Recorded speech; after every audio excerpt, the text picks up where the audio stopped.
Hello, everybody, and welcome to Friends of the Force, a Star Wars podcast. I'm your host, Brad. And I'm your host, Sarah.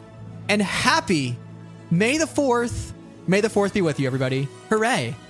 Pew, pew, pew, pew. Pew, pew, pew.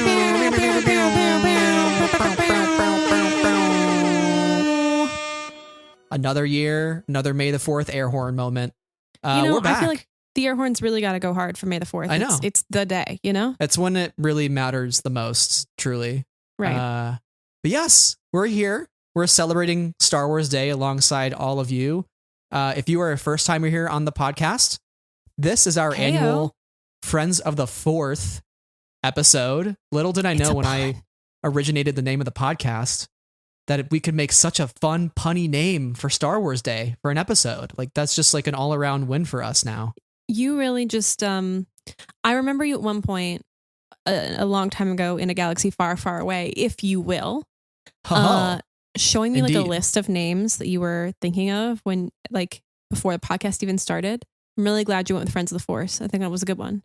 Yeah. And it's got that alliteration thing that we liked a lot. Which we ended up just loving. And we eat it up. It's the only way to name things, Fourth guys. Maintains that as well. So our Friends of the 4th event, though. So what we do every year is we reflect on the last 365 days in Star Wars. So like May the 4th to May the 4th. It's a weird yearly calendar that only we subscribe to. Get with it. It's not going away anytime soon. It's the Star Wars fan calendar, as you could say. Right. And we look back at our top 10 favorite memories of the year. So they're memories like within Star Wars itself or memories as a fan and the fan experience. And we just talk about it and we gush for, 1 to 2 hours and it's a total vibe. And we just talk. It's very like casual. Did you this know episode. that a podcast is just talking? I know, believe Listener it or not. and Brad. I know. Very surprising to me, honestly. Shocked, if you will. But yeah, we do the Friends of the 4th episode, and then typically we'll release like a couple bonus episodes alongside this one. So yeah, it's exciting, and we do have your ears out. Yeah, we do actually have some today that we can finally discuss. Do you want to announce what we have up on the pod feed today? So we're really excited to bring to you a Young Jedi Adventures kind of review conversation as well as interviews. So we had the opportunity, the pleasure of sitting down with some of the creatives as well as the cast. And we are really, really excited to bring those to you. They were all so lovely and so delightful. And the show is so great, you guys. If you enjoy the High Republic, if you have little ones in your life, or even if you don't, it's a really fun show to sit down and just enjoy, take your mind off the world, and dive into the High Republic era with our new friends, Nubs, Kai Brightstar, and Liz. Yes. So amazing. I'm so ready for everybody to finally experience this. We had the opportunity to watch the 7 episodes early, and they were just such a joy. They all should be dropping today on May 4th. So you have those to check out. You also have Visions Volume 2 in its entirety. All 9 episodes are out today. So yes. Visions went global. We have animation short films from all over the world.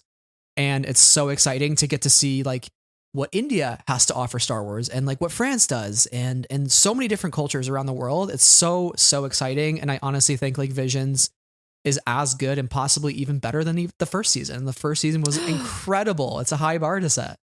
So go check those out today and celebrate Star Wars in like appropriate fashion with these great new animated projects that we have to devour and soak in. Who would have thunk that this May 4th would have been all about the animation? I know. I'm so delighted by that. And I will say we will also have a nice. Conversation about Visions on the podcast feed upcoming. Date a little TBD on that, but we will have it. We're really, really enthusiastic to share all of our thoughts and excitement on these episodes with you as well. So yeah, go check them out. They're a great time. But yeah, May the 4th, another one in the books here. And we're also like coming up on our 4-year podcast anniversary, which makes this the Friends of the 4th. It's the 4th Friends of the 4th. 4th Friends of the 4th. Yeah, it's the 4 for 4.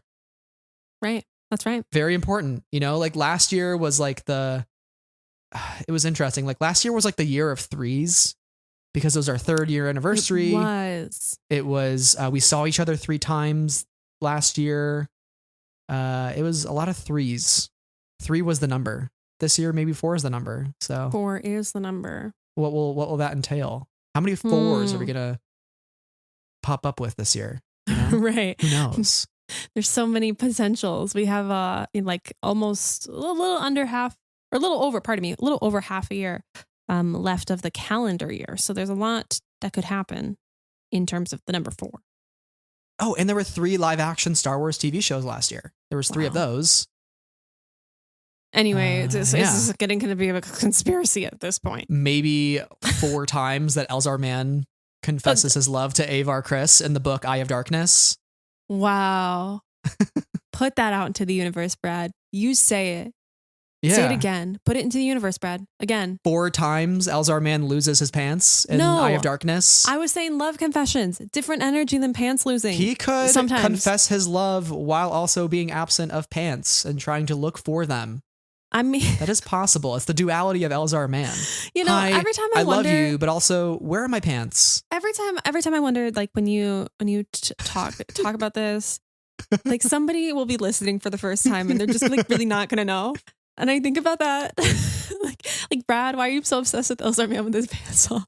Because it's literally fucking hilarious. It was an iconic moment. It was, moment. I mean, yeah, it was really peak Star Wars. But I just find it so funny. There's going to be some time when somebody who's never heard you talk about that before be like, why the fuck is he bringing that up today? Well, go listen to our Rising Storm episode, one of our favorites. But also, yeah, I have to bring up the most un-Jedi-like thing of a Jedi to do.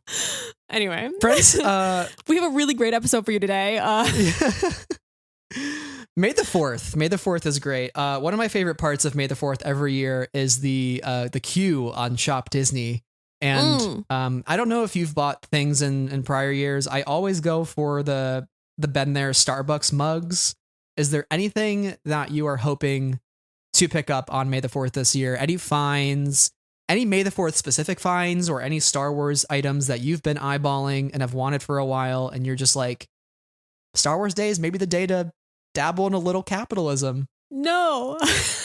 I just bought a new pair of glasses on the first day of my bank account, like new statement. Okay. And I will be in the middle of going to multiple concerts that I've spent a lot of money on. So my wallet, every time I like shell out some money, I'm like, oh, this is pain. I really should not be spending this. No, I was just on the Shop Disney website and there are some deals on some of the Women of the Galaxy merch that I really have been eyeing. So will I be purchasing it after this episode? Maybe. But like, if I've bought a couple, I think, of the Been There mugs in the past, or maybe just last year I bought, I think I just bought Crate. Or not Crate. No, wait. Oh, Octo? Did you buy the Octo Thank you. one? Okay. Yeah, I was like, I bought the sequel trilogy one. My you have to apologies. buy the TLJ one especially. They haven't done Crate though. Crate would be great. They should do Crate. I don't know why I was thinking about Crate. I think I was choosing because I was like, oh, I can only afford one. And I got Octo. Anyway, clearly my brain I was trying to look for it behind me, but I think it's in the other room. So, yeah. Last year's set was very good. Yeah. And what was the third one? I think it was Navarro. Okay. That's what I thought too. Anyway, I would love Kashyyyk or Coruscant. I am predictable and those are the ones I want. I would also love anything with Rose Tico on it. It's a tall ask these days. I understand that, but like that's what I'm looking for. Like that's the stuff that I want to pull into my collection. Or Wookiee stuff. Well, there's a Black Chrysanthemum. Oh no! Don't Black series available to purchase. No, don't remind me about that. Yeah. No, Brad. Yes. Actually, also, we have Secrets of Wookiees coming out this year. Oh yeah. You're gonna be like fed as a Wookiee fan this year. I think it's so the good year. for me. That's so good for me. This past year too has been good for Wookiees. We got Gungi and the Bad Batch. We got Chrysanthemum. Leslie Headland walking out on stage with a Wookiee. Yeah. Guys, you don't even understand. Like I cried. Like I cried in public over that. As one should. Right. It's the only natural thing. I'll talk about it later. One of the highlights of my year in our okay. list. Little tease. Okay. Yeah. There are multiple Wookiee moments on my list. But yeah, Brad, is there anything that you're looking for? I know you mentioned the Been There mugs, but is there anything else you're like, I really want that? But before you do that, I will finish by saying I love a great deal. So if I see something that I'm like, I'm kind of interested in that on like a really good discount, I will buy it. You know what you could buy also is the mini edition of the Star Wars prequel archives by Paul Duncan. No, I already have the big one. Yeah, but now you get the little one. You get the little one. It's like not pocket size, but it's small. And if you want to go read it, instead of like carrying around a 25-pound book in your house to go sit in your armchair and maybe ruin it, you can bring out the little mini one. Let me know if there's a deal on that though. It's like $20, just so you know. I know, it's very cheap. You have to understand, I like a deal. I like a deal. Yeah. If it's on sale, maybe like 10, 15%, I'll let you know. But anybody out there who hasn't already gotten that book, which we mentioned on our Friends of the Fourth episode last year as a highlight, purchasing that book, we mentioned it. You should go purchase it because the mini edition is affordable. And it's filled with so many details about the behind the scenes making of the prequel trilogy. Paul Duncan does such an excellent job with his interviews. It is, I think, a must have for any prequel fan. Gorgeous photos. My eyes are currently set on the Doc Ondar Black Series figure that will be dropping on Shop Disney. He's got like the holocron, the Sith and Jedi holocrons in his hands. The box is very like parks theme. So it's like if you went to the parks and got it, it's like a gray box with a nice illustration of Doc Ondar on it. It's lovely. It's a lovely figure. I'm a huge fan of parks merch, which I will get into in my highlights. A little preview there. But yeah, I want that one. I'm obsessed with the Starbucks mugs. I've started to collect the parks ones. But the Star Wars ones, ever since they started, I've loved them, and I have like this irrational fear, which hopefully is disproved when this episode drops, that they're not doing them this year, and maybe they just gave up, and they're just like, you know what, we've ran out of ideas, we've tapped the well too much, which is not true. There's so many planets that you could do, but the exciting thing is they've done all the original trilogy planets, so like they have to do stuff from the sequels or from the prequels or from TV shows, which I will take any one of those eras of Star Wars. Personally, you mentioned a couple like Coruscant, Kashyyyk, Mustafar are like the obvious ones. I want Ferrix. Ooh. Imagine a Ferrix mug with like the glove wall and the time grappler on it. Could you imagine? You would have to buy the only piece of time grappler merch. I love the time grappler. That will get a mention later. I love the time grappler. What if they made a time grappler Black Series figure? Would you buy it if it came like with the thing, like with his thing and he's got the hammer? Yeah. You have to, right? It's a time grappler. Be like a nice deluxe figure. Right. They need more Andor figures. We got like a couple that I pre-ordered, but we need more. Christmas gift that to me, please. Okay. I think another thing that I saw that's dropping today, which my eye went, ooh, and then I thought about it for 0.2 seconds. I was like, Sarah, you don't be stupid. In terms of my own wallet and what I need in my life. But there's like a new Cal Kestis lightsaber hilt in a fancy box that's coming out. Yes. And I was like, ooh, that's sexy. It is. It's nice. It's actually nicer than the one that they sell in the parks because it's like the full double-sided saber. I've been eyeballing that. I think that's gonna run for like $250. It's too much. It's pretty expensive because when they did the Anakin and Obi-Wan version of that, where it was like you opened it up and it was like Revenge of the Sith themed, right? That was like $300. I think it was expensive. It was like $350. Expensive. But those are worth it if you can afford it. Again, I am spending a lot of money these days, but I'm not made of money. Mm-hmm. Well, everybody knows we're not made of money, but we have become Star Wars fans and indulged in the capitalism of it all. And like, we are not sponsored here. This is not like our ad section where we like use our promo code Friends of the Fourth to get if anybody does want to sponsor us. We just genuinely get excited about like the exclusive like May the 4th drops because they're usually pretty good and exciting. And I need to add 3 more mugs to my 20 plus mug collection. So why not? Why not take up more cabinet space? with cries. like glasses you don't really use, you know? Like, I go through them pretty frequently because like You do? I drink coffee. I work from home now, so like I'm getting so much use out of them. Do you use like one a day and then rotate your whole collection over the Yeah. month? Yeah, I put it in the dishwasher. Get ready. You know, once I You fill put up it in the the top dishwasher rack. and then do you put it in the front of the cabinet? Like, what about the one that's been sitting in the back of the cabinet? The Tatooine mug doesn't need that much love. Tatooine gets enough attention nowadays. Then why do you have Tatooine? You know? Because I'm a completionist. I'm a clown. Okay. Yeah. Okay. We'll talk about that later. Anyway. Anyway.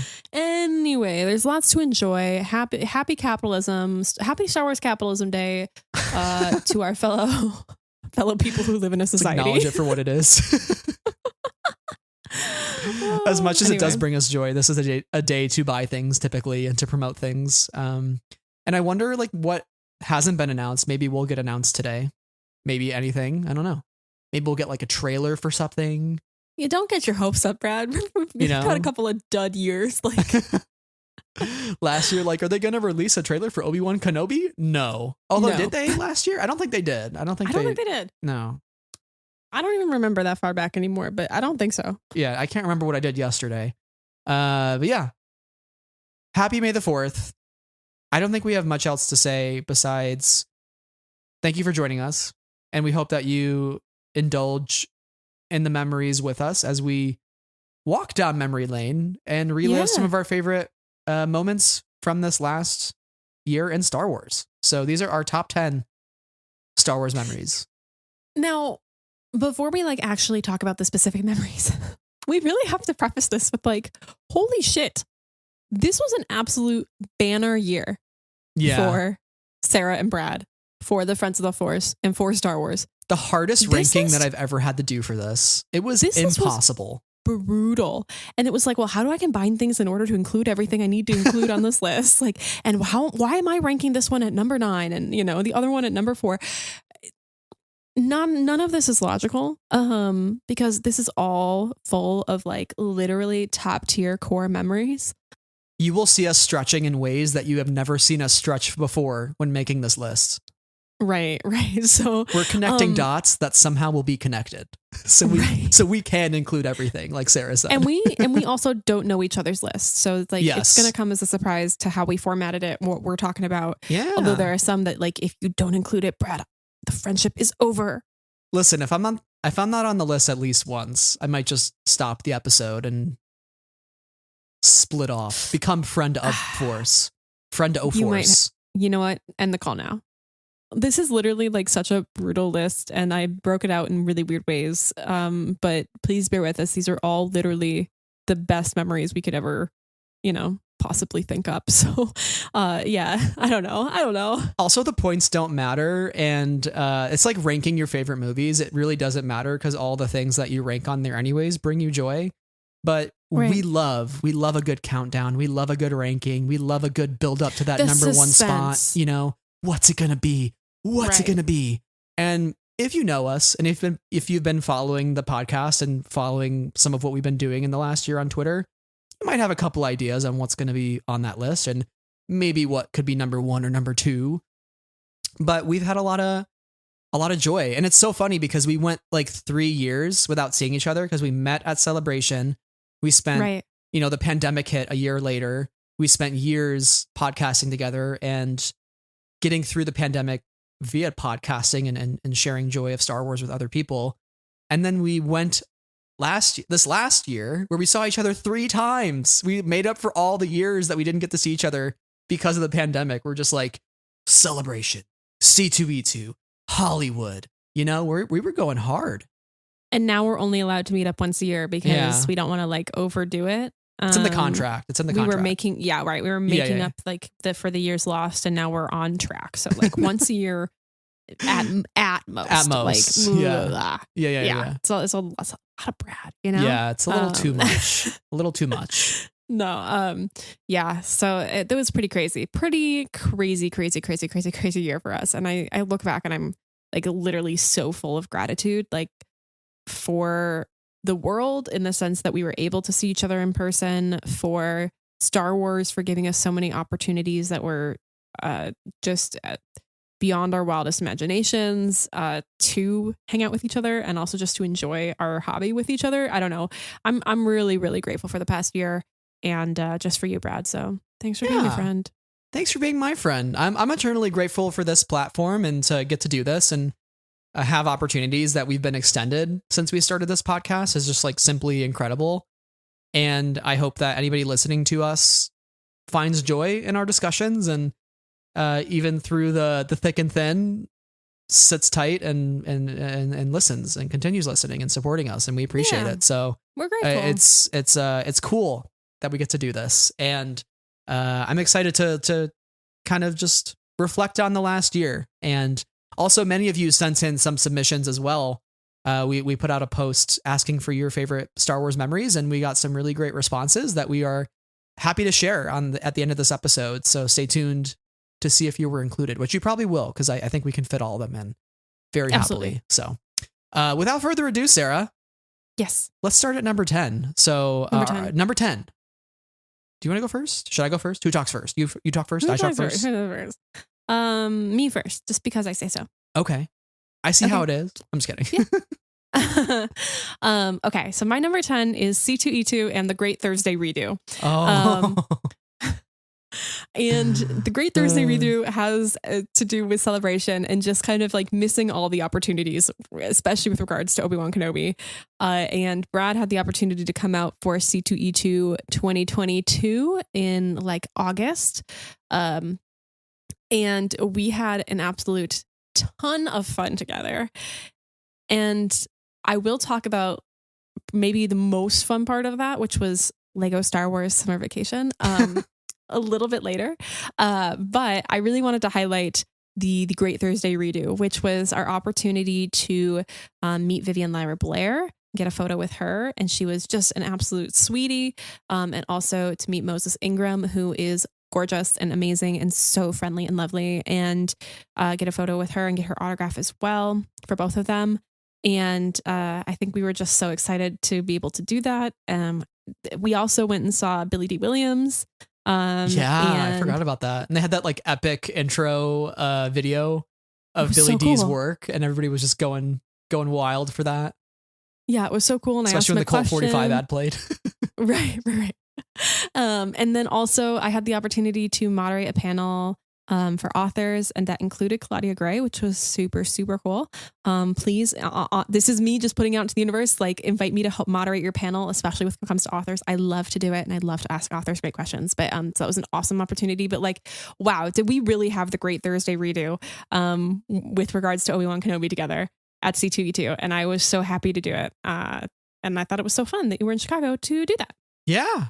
I can pretty much confidently say that I will be at C2E2 next year without a celebration to go to and save up for. So I'm excited to return to Chicagoland and see what's happening next year. Hopefully some fun stuff. Hopefully. Yeah. Fingers crossed. Fingers crossed there are some Star Wars panels.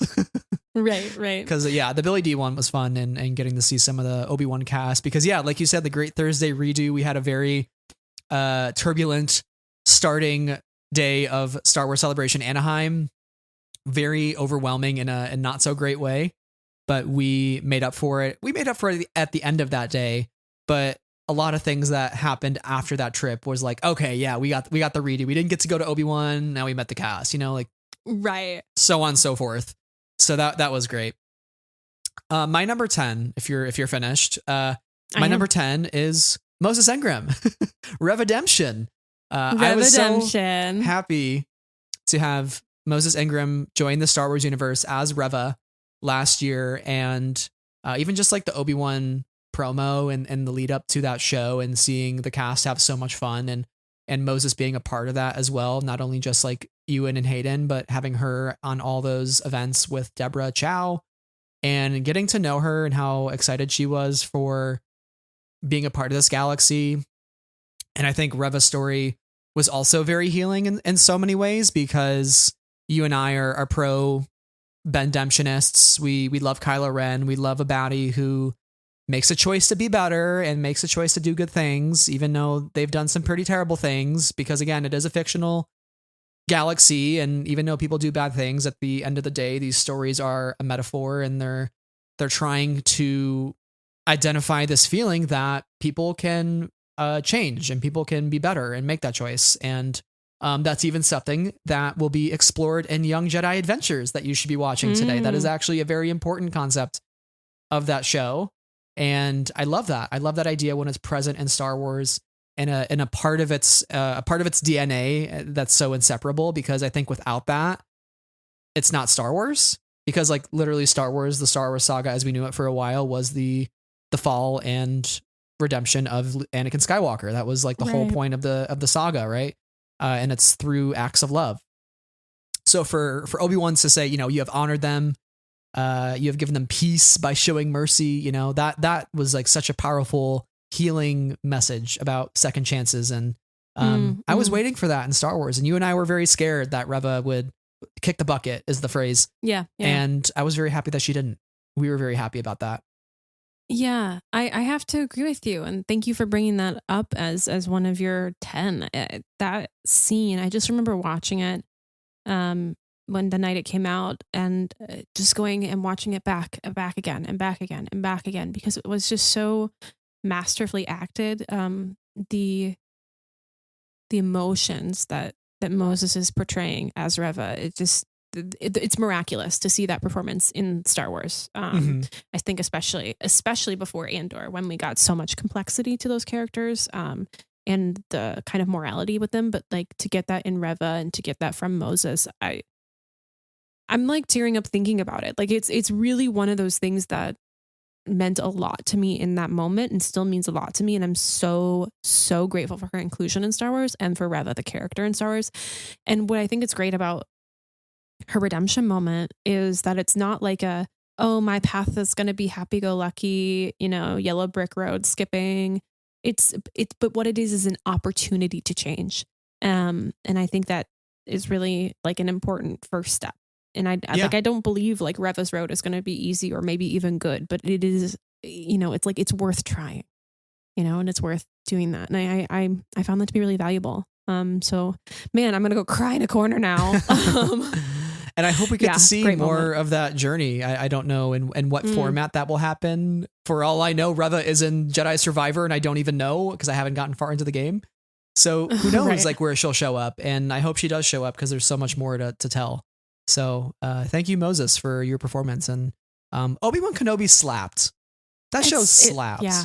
I feel like a lot of people say not nice things about it for some reason. And like, no reason to. I just, it was a good show. It was just, it was an event. It was an event, and it was the whip out your popcorn and have a great time and enjoy it at face value kind of show. And like, man. But like it was more than that too. Like the words actually had meaning. The characters were going through stuff. Yeah, it was like a very deep character study of somebody that that's beloved by fans, and it was just a beautiful show all around. I will be a fierce defender of Obi-Wan till the day I die.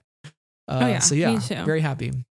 Speaking of Obi-Wan, are we going snake order? Are we gonna like snake it down, or like you, me, you, me, like are we going back and forth? I have a great transition right now. You got it? Okay, so I'm just gonna go for it. Let me have your moment. Speaking of Obi-Wan, I want to go back to that first night that we watched Obi-Wan.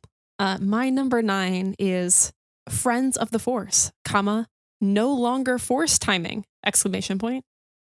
I see what you did there. Thank you. Yeah. And you might be like, how the frick frack is this at number 9? I'm a little offended. The Friends of the Force meeting. It's because we hung out multiple times, and there's even greater memories than the one time we first met, which is crazy. But we met at like Galactic Trader in like downtown Disney. And it was so delightfully awkward because we were like, how do we interact in person? we're like protocol droids. Like our arms were actually like, right. We're like, take a picture. And we're like, I don't know how to take a picture with you. We don't know how to like stand next to each other. There's actually like a couple photos of us just like standing awkwardly in front of like a set thing in Batuu, and we're just like, yeah, no, it's totally awkward. It's great. But like it was really perfect. Wonderful memories. Wouldn't change because, it. Yeah. yeah, like no, not at all. It was so great. It was such a great time meeting, and then me being like, don't buy that, Brad, immediately. Like, don't buy it. Nothing has changed clearly in the past year. And for the record, I do regret not buying that because it was a CB23 Okay. droid and you can't get them anymore. Oh no, They're gone. you should have bought that, guys. I'm really sorry. Yeah. It's my fault. I know. It's my fault. We fucked up. Any friendship over.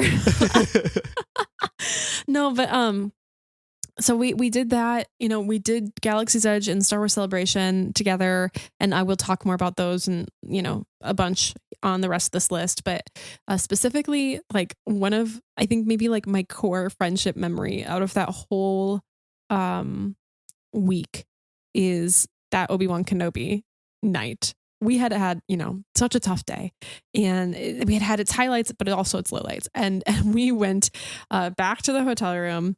We got like comfy cozy, and we put it on the TV, the episode of Obi-Wan. And I just have the greatest memory of us just like me sobbing. I've told the story multiple times at this point, but like me just sobbing when little Leia came on the screen, and us just being so happy and joyous that we were seeing these characters in this way. And the fact that the show was good and we were having such a good time, like that, I don't know about you, but like that is such a core friendship memory for me. And I'm so grateful that we got to do that. And I think it really set us on a good path for the rest of that weekend. But yeah, meeting you in person, knowing that you're real, and For the I haven't second been time. catfish. Well, yeah, I mean, yeah, but like meeting you that after we started doing the personality. podcast. Yeah. Right. We're like, okay, now Personality catfish. we're not just strangers, we're business associates now. Handshake with the briefcase at our sides. Good to meet you. Let's get to business.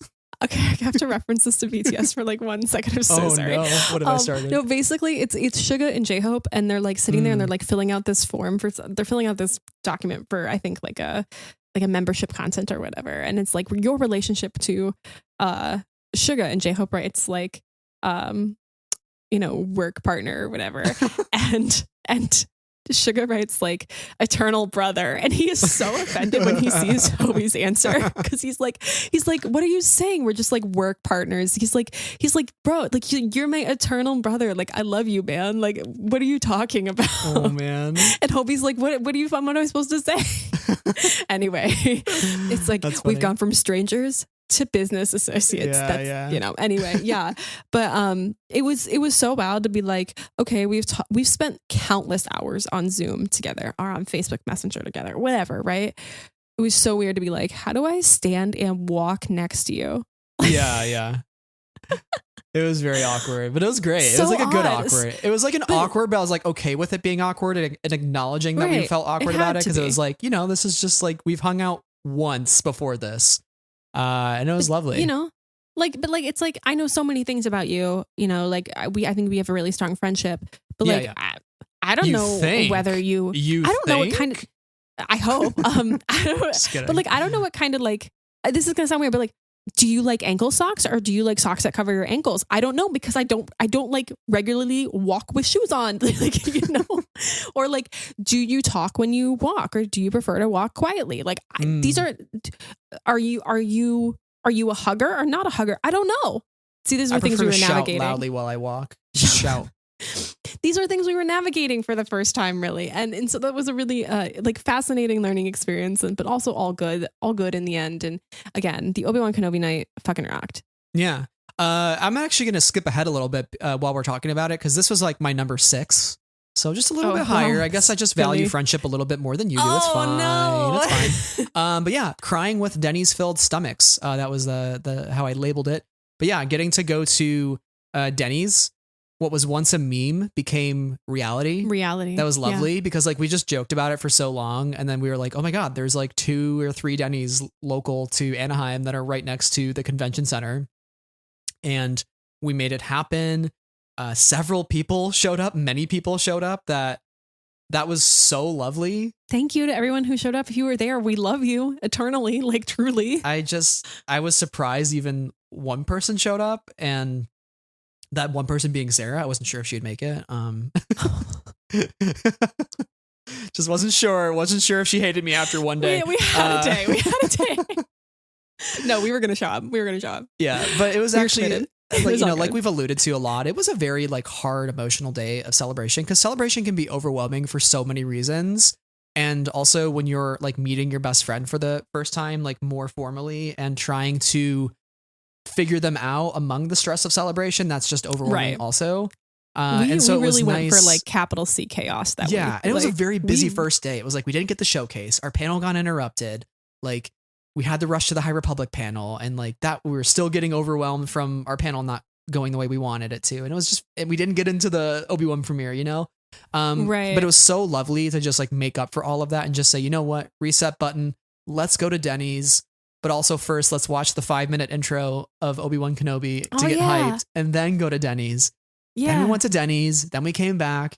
We watched like 2 episodes, went to bed at like 2 or 3 in the morning, and we were ready to go next day for day 2. And it was like, yeah. fresh start. Let's get into it. Let's have a good day. And the rest of the weekend was like phenomenal. It was great. But yeah, that was a highlight, personal highlight for me. It was just like, you know, with the support of friends and listeners, it was just, it made a good day go right, or bad day go right. So Right, that was lovely. That's actually my number 8. So I feel like Oh, yeah. We're So really- like we're my really- number 8 was yeah. Friends of the Force, featuring Friends. Yeah. And like we got to do our panel. Yes, it got cut short, but people showed up. And like I could go cry in the corner about it now. Like I'm so grateful that we had the opportunity to do that, and that people showed up, and that we did get to talk a bit, and that, you know, it was a supportive atmosphere, and I wouldn't trade that for the world. So I'm so grateful for that opportunity and for everybody who showed up, and I'm you know, grateful that people listen to us at all. So thank you. But also just seeing people at the convention, I ran into a listener who was wearing our shirt, and I was like, wait a second, that's me. So listener, hi. One if of you're 7 listening shirts still, in the like, world. like, Feel special. thank you so much. You made me feel like really cool in that moment, and I was so grateful that like the show meant something to you. So thank you. But also, yes, my A sub point under that was Denny's, we did it. And that was really fun. And like half of us had seen the episodes and like half of us hadn't. And I'm so grateful to our friends who had seen the episodes for not saying a gosh darn thing about it, and like Yeah, they not did well. spoiling it for any of us They who passed the hadn't. And- test. Yeah. yeah, and it was really lovely to like get to chat in further depth with some folks we hadn't met who were listeners to the podcast. So yeah, it was awesome. It was super cool, and I'm so grateful for Denny's, and thank you to our Denny's waitress who really had the Herculean task of putting up with us at 10 p.m. And She we're was really great. grateful. She was phenomenal. She was so good. Yeah, and And we were she so seemed grateful. like she didn't know anything about Celebration either. So like we talked to her about it, like what was going on, and she was like, "Oh, that's so cool." And like I feel like she She's like, really got on we are board with us understaffed as a group. today. We were understaffed. I was like, we will try and be we as easy tipped as well. possible We for tipped you. well, which is Yeah. important. So we were like, you Yeah, did a yeah. lot of hard work today, and we appreciate it. Speaking of like friends of the Force, truly. And you mentioned the panel, and we've talked about panel not going right. Also giving way to like one of the best memes of all time. This isn't one of my moments, but just is worth mentioning. Yeah, memes. Drew from Galactic Surplus creating the Bale or Jimmy Schmitz has entered the building meme. When the fire alarm goes off in our panel, and we just hear Jimmy Smits has entered the building, and we got it on audio. We got it on the audio file. And Yes. you get the laughter from the crowd, and it was really great. But I just saw Drew at Celebration London, and I cool. didn't know he was coming up to me, and all I hear was Jimmy Smits has entered the building, and I look, and Drew's there, and we talked for a while, and it was great, and Cool. that was lovely. So it's just like funny now that Drew like announces himself when he enters You a know room. And it's I love sometimes that. really hard, you know, when you only see people once every few years, and Yeah. like they're often behind like a name or an like an animated profile picture as opposed to a picture of themselves. That sort of stuff is great. So Yeah. Jimmy Smits have entered the Really building. Drew, helps. you've nailed it of figuring out exactly who you are. Yeah, because it's sometimes so hard. It's like, oh, we've had a full conversation before. I've met you before, but when you won't see somebody, you know, once every few years, and then also you're only meeting them in like really, really big social environments, you're like not putting 2 and 2 together because you don't even have a moment to step back and think, oh my gosh, I remember that last, you know, because you do Mhm. remember it, but you're like, okay, I got to put the dots together in my brain. And I'm sometimes really bad at that. So if I've ever like forgotten a name or forgotten that we've, like chatted the last time or not put it together quickly enough, I apologize. There's a lot of people to keep track of. I hold it in as like my biggest shame, because I love connecting with people and I love seeing people, and sometimes my brain is just moving so fast that I'm just not allowing or not able to like take a step back and be like, oh wait, yeah, I remember the last one, or following up on that. Anyway, that's me. I totally get making that. excuses for myself, but also just wow, it's sometimes it's so crazy at these things. Mm-hmm. Just shout out to everybody though that comes up and says hi to us at conventions. It means the world. We might be overwhelmed in the moment and very humbled about it, but it really does mean a lot to us, and we appreciate it. And continue saying hello when you see us, and making new friends is always like a good thing. That's why we named the podcast Friends of the Force, because like that was the whole founding principle of this, was like community and friendship and just having a good time together. So. Speaking of having a good time together, I'm going to name my number 9 here, which is narrator quotes. They blew up the beach. We did blow up the beach. I know you kind of mentioned it up top, but listening to Scarif Beach Party specifically like 1 billion times in your car, going back and forth to McCormick Place every single day, me being terrible with giving directions. That's also true. Continuing to play Scarif Beach Party despite my inability to direct you anywhere. Be like, wait 1 second. Like sorry, we missed a turn, but I gotta get Scarif Beach Party back on because we did Gamorrean Girls next, so I have to go back. I have to click the back button, and so we missed a turn. Sorry. And just the sheer amount of deep dish pizza that we consumed that weekend at C2E2 after consuming an entire Blaze pizza once a day at Celebration Anaheim. So it feels like pizza is really the food of friendship, and it's the food of champions per se, because we really feel on top of the world when we got a belly full of pizza. I do. I get a good night's sleep. I pass out. I wake up the next morning and I'm just like, tummy good. Tummy satisfied. It's the cheese. butter crust. It's the butter crust too. Yeah. It's the butter crust. Yeah. It'll do that to you. It's a game changer. Next time we see each other, more butter pizza. crust. More pizza's in the books. I'm That's ready. right. I'm ready. But yeah, also getting to watch Lego Summer Vacation too, and talk to some of the folks behind that special as well in an interview was a lot of fun. So it was a good time. I love those specials. I hope they do more of them. Yeah. And even if that was the last one, they ended on a good note. Yeah, right. Right. We love that one a lot. And I will actually talk more about it later in my list. I don't want to spoil all the fun yet. But yeah. Yeah. So that was my number 9. Did you? I brought up my number 8, so you got to do number 8 as well. Yeah. We were talking about like, are we zigzagging or we're vibes. Yeah. Vibes. So my number 8 is don't cry because it's over. Cry because it happened and never stop crying. Getting to meet Kelly Marie Tran was a highlight of my year. So lovely meeting her. But not just her. It was a great year of photo ops. I got a photo op with Vivian, Lyra Blair, Princess Leia at T2E2, Moses Ingram photo op.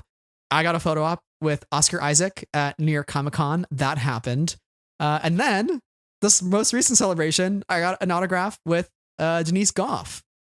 And getting to meet all of these people was just such a joy. And I think Kelly and Denise were the two that I like fanboyed over the most, like literally to the point where I almost felt like blushing when I was talking to Denise Goff, because she just radiates just like mother energy, I guess you could say. And it's very intimidating for me.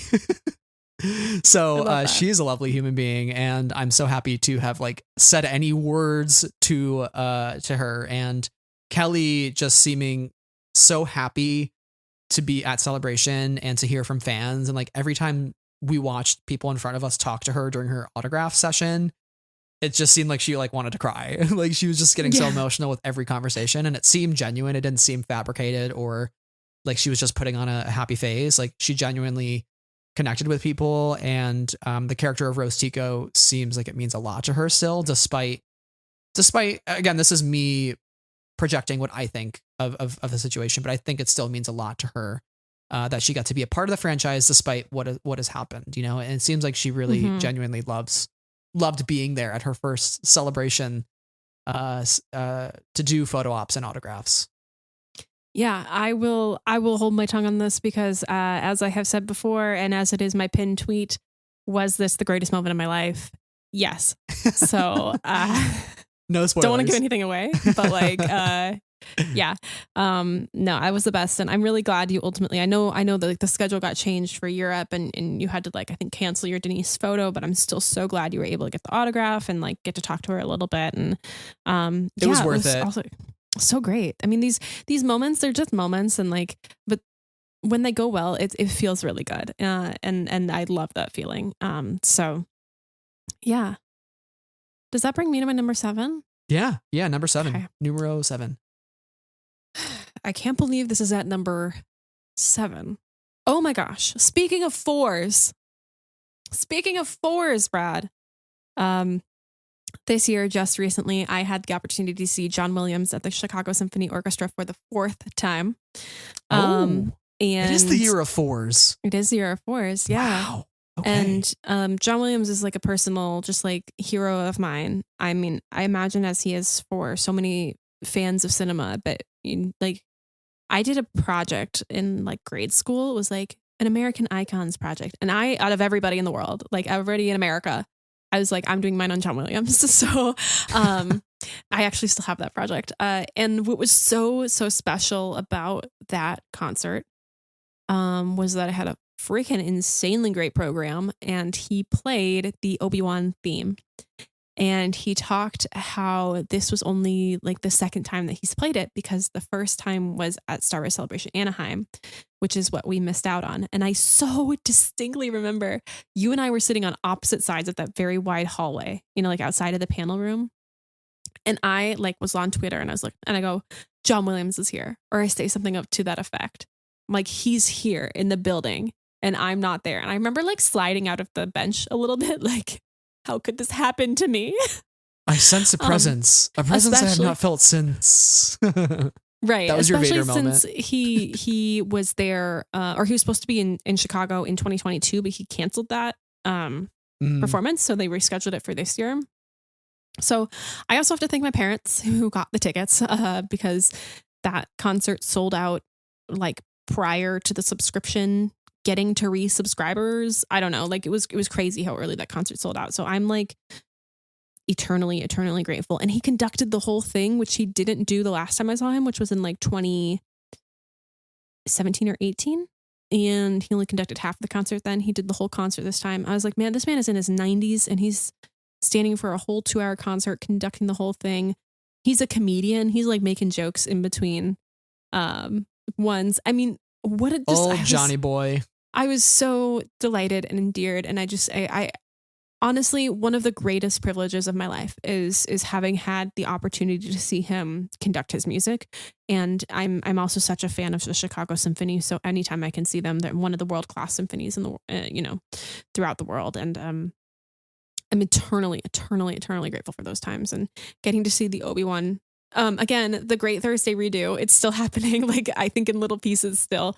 And that was like a very healing moment for me, but also just like to my parents who are sitting next to me, I was like, holy shit, you guys, I don't think you understand how much this means to me right now. Also because that theme is just so sweeping and beautiful. So it was just like really special. It was really special. Well, and you got to hear some music from Dial of Destiny, correct? He played one of the themes from the film. Helena's theme, Phoebe Waller-Bridge's character. And it's exactly what you'd expect from him. It's romantic and set in the strings and really lovely. I think people are going to really enjoy it, this theme. It's very beautiful. So yeah. I can't wait to get another score from him. I love that he was initially saying he'd retire and he wouldn't do any more music. And then he said, psych, I'm back. I'm doing Indiana Jones. And we're like, cool, we're on board. Yeah, right. They're like, we're not. Steven's like, I'm not going to say no. I mean, I'm on a first name basis with Steven Spielberg, Steven. But also, there was a cameraman seated in front of the horns for the first half. And I said, are you one of Steven's guys? Because he's making a documentary on John Williams. And then there was a cameraman with a gimbal set up at the exit where he comes off and on. at the end, as we gave him, many minutes of ovations, are you one of Steven's men? Was me to Are the you one of his cameraman. henchmen, one of his goons? One of his henchmen, yeah. So if you see the Chicago Symphony in the upcoming John Williams documentary, whenever that will be released, I was there. Yeah. Maybe you'll be in one of the shots like with John Williams, and you'll be like, "Look, I have a photo with John Williams. We're on a first name basis." John and I.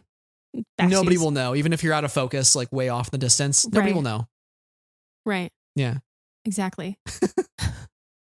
I'm so jealous of you. I have never had the opportunity to see John Williams conduct music live, and unfortunately, that I don't know if I'll ever get to at this rate. But I hope that I can find an opportunity. With however much time that man has left on this earth, because I hope many, many, many years.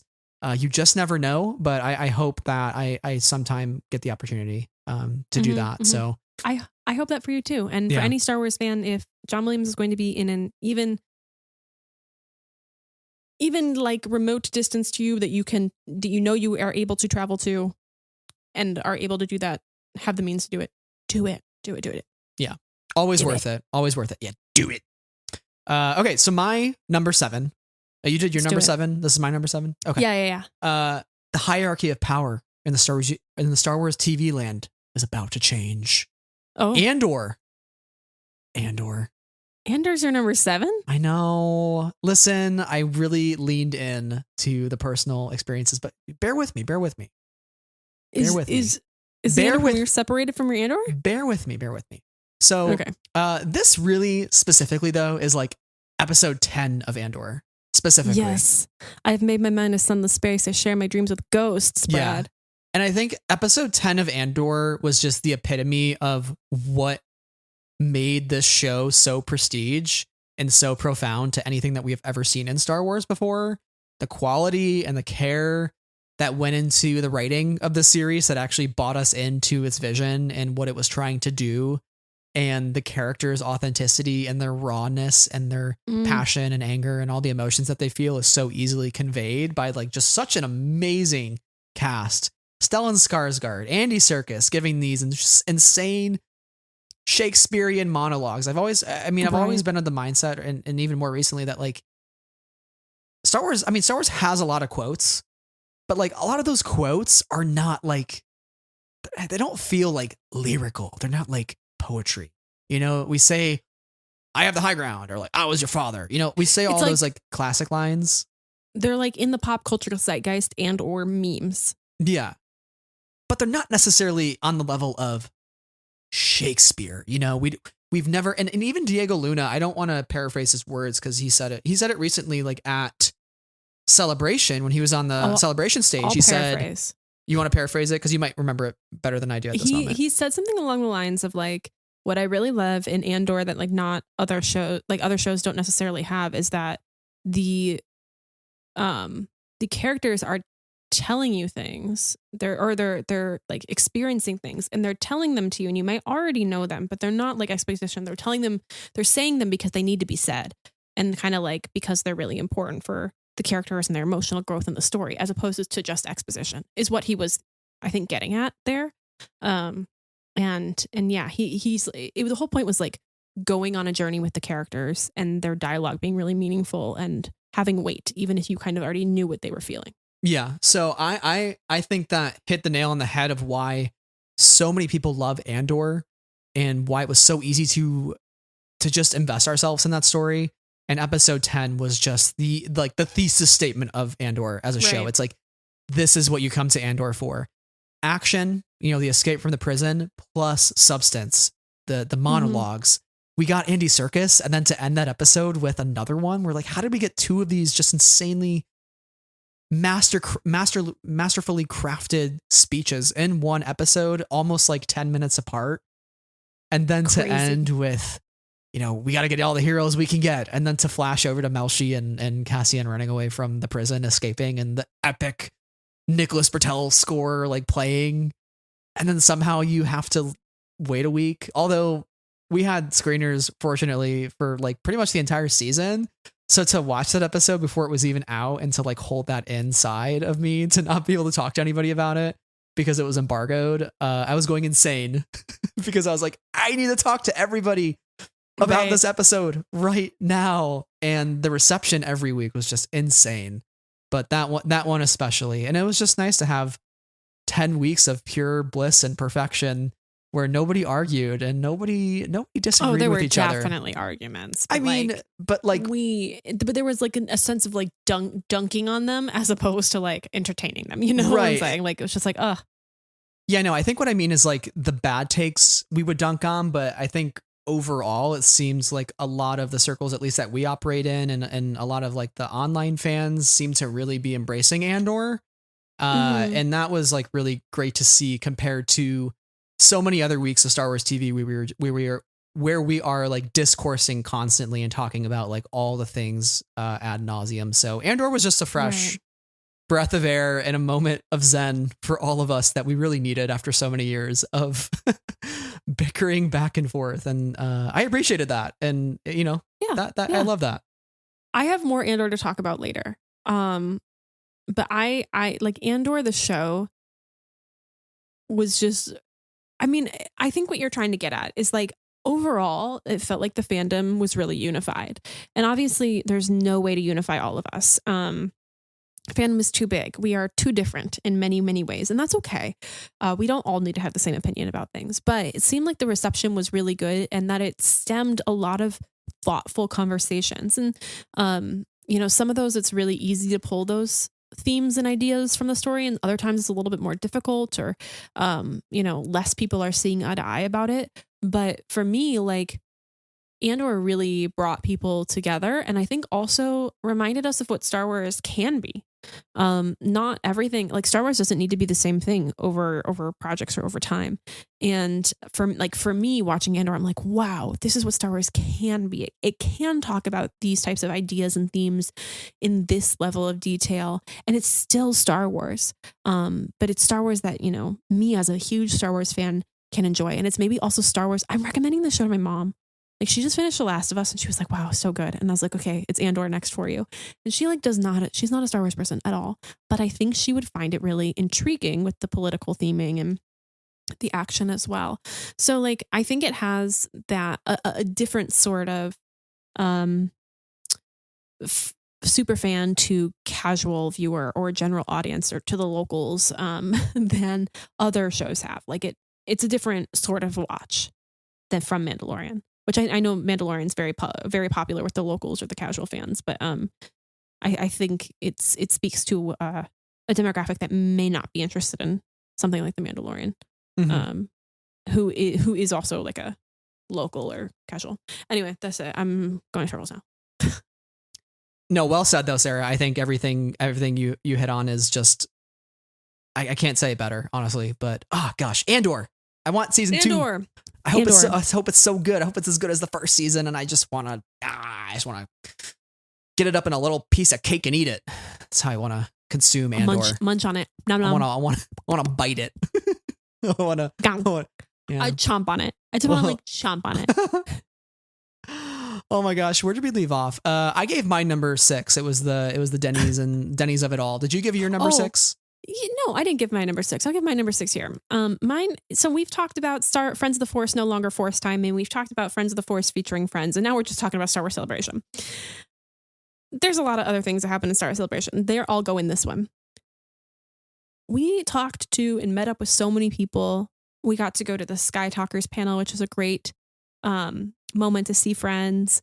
We got to talk to Tom. We love Tom. Always good to see him at conventions and things. I'm so grateful for Britt Barnum for taking our photos at the panel and photos of us for the podcast. I look at those with such fondness and such happiness. And so like my forever thanks to Britt for that. If it wasn't for Britt, there'd be no official documentation of our panel happening because we were also a late ad to the schedule. So we didn't get in the program, the program, which is totally fine. That's just how the cookie crumbles. But yeah, I just was so happy that there was like, again, like a documentation of that happening. Like Right, Pixar didn't right. happen. It happened. Right, it did. And You know? and I'm really grateful for her and for her just taking the time out of her celebration schedule to She's photograph us. amazing. It was really grateful. Yeah. And Endless she gratitude got to do so forever. much this year at the Europe celebration. I'm So so happy for her. excited. She's a great photographer. Shout out to So Britt Barnum. great. If you need a photographer for something, Call Britt call Britt. for real. Yeah, totally. I also have to say this was a very very Chrysanthemum celebration. Now, we were not necessarily planning on going to the Mandalorian exhibit. I was like, I don't really like the Mandalorian. I don't know. Do we need to go? And I don't know who it was, but there forever in my debt was like, there's a chrysanthemum there. And I was like, there's a where? There's a chrysanthemum in I feel like it was exhibit. Eric. I think it was Eric. It was either Eric or Brandon. Either way, we love Eric and Brandon. So just like thanks, Eric Thanks. and Brandon for existing. Yeah, game changer for our Sunday. That exhibit ruled, like absolutely ruled. And I had the greatest time of my life, like standing in front of Chrysanthemum and being like, there he is, my king. What a I height love you." difference. Let me tell Oh my you. God. He's Ooh. so big. He's so large. Yeah. And he was so menacing. The costume is so menacing. I was so giddy. Like I was so delighted. You can hear it in my voice. Like, oh my God. I had such a good time. I have the a Major Chrysanthemum Domo. t-shirt. We got to see the Major Domo. The Major Domo. Oh one my of God. your other favorites. The mayor. The Ithorian. The Ithorian mayor as well. But like just seeing the mechanics, seeing the costumes, seeing the props. Oh, I would have regretted that so much if we hadn't gone. So I'm really glad that we did. Because it was so cool. Garsa Flip. Yes. Yeah. Okay. The Naboo N1 Starfighter. The Rancor head. That was the amazing. Bantha. Yeah. Who moved? Okay.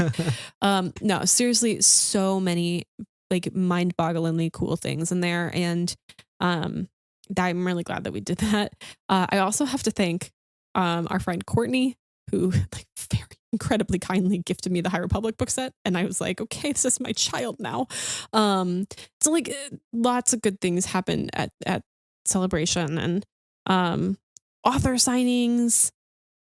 So many things. So many things. So many things. But yeah, to your point of the Mandalorian exhibit, I did not include that on my list, but I would say it's a huge highlight because I think it's a good reminder that all thoughts aside on the quality of Star Wars shows or like what opinions that we have or disagreements that we have, at the end of the day, there is no denying the craftsmanship of this world and of this galaxy.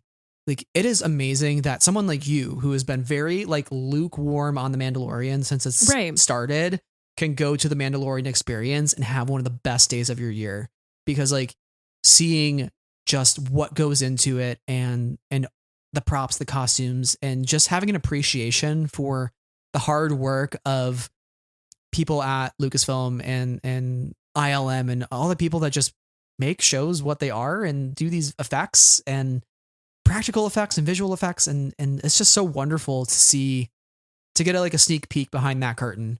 And it is always easy to appreciate that. Like even a movie like The Rise of Skywalker that I don't particularly enjoy, reading the art of book was so much fun, and watching the behind the scenes documentary and like learning how it was made. Like I love that stuff. And I applaud anybody who is involved in the effort of making these things, regardless of the story and everything. Like it's such a joy to get inside their minds and experience that. And I hope they do more of these at future celebrations. What I'm hoping is in Japan, they do an Andor experience, because both seasons will be done by then. They aren't going to be using those props actively. I would love for them to do an Andor exhibit and to showcase everything from both seasons, like the Narkina 5, Ferrix, the glove wall. Like they could do so much with that show. Wall. The time grappler, like table, like stop. There's so many things that you could do. And I hope it's not the last one, because I think that was such a huge draw for people that weekend, and it was awesome. Yeah, I agree. And there were like, I could go on and on about Celebration. There were so many cool things. People we got to hang out with. panels we got to go to. Ultimately, like countless good memories within that week. So anything that I haven't said specifically gets included in this number 6. Unless it has to do with Disney or Galaxy's Edge, which is my number 5, which we'll get to shortly. Go ahead. Which is my number 5 actually as well. Really? Look at that. Brain Wow. cells connected. Okay, so our number 5s. I specifically named mine Bright Suns Traveler. Give us your money. Oh, I man. got to go to not only Batu West at Celebration, but then I got to go to Batu East for my birthday week. That was so cool to get to go to both coasts in within a single calendar year, or running year or whatever. And I have developed such a newfound appreciation for Disney parks because I had only been to each park once in my life, Disney World when I was 4 and Disneyland when I was in high school. And Disney World, I didn't have like really any memories of. Disneyland, I didn't have the fondest memories of because it was not like a great experience based on who I went with. But getting to retry those park going experiences and form new memories with friends and get to go on Smuggler's Run, despite me wanting to throw up the first time I went on it because I had something with gluten in it, but it was totally worth it. The Ronto wraps are great. But I almost threw up in the Millennium Falcon, which would have been a great story, I guess, in hindsight. No, it wouldn't have. It would not have been. For me, it would have. Looking back on it, Not it for the would have rest been- of us. No, There were 5 other people in there. Yeah, this is true. And I Think was the about that, Brad. pilot. Imagine the pilot throwing up while you're trying to get through those coaxium. The three canister crew. We didn't get any, and our pilot threw up all over the place. Yeah, they literally had to emergency stop the ride. Yeah, we couldn't go to hyperspace because there was just a chunk blocking the lever. We couldn't push it. Yeah, it was bad. Anyways, it got really coagulated in there. I'm gonna start. Oh my talking. god. Didn't throw up. We're good. Not canon. But all seriousness, getting to do Rise of the Resistance, which was so much fun. Not really knowing much about that ride and going in totally blind, and growing a new obsession with Rex. Because now I buy any Rex merch that I find every time I go to Galaxy's Edge, and by every time I mean the 2 times that I've gone, and I will be going again next February. But getting to go say hi to him, take some selfies with him, and like act like he's a celebrity because he is to me. He's my hero, and I love him so much. Yeah. Oh my gosh. So many good times here. I gotta say, I know you cannot have the blue or green milk. I'm really sorry because I'm about to talk about how delicious the blue milk is, but like it's So jealous. really delicious. So that gosh. Also with regards to this, Brad. Yes. Look at me. Hello. It's an Andor pin. It's an Andor pin. Shopping, because we did like 3 days worth of Disney days, during the convention. We did the 2 days before, and then we did the Star Wars night. Stopping in Star Trader after every time that we did Star Tours, Dangerous. and looking for new merch, and there was like new merch every day. It was so much fun and so ridiculous.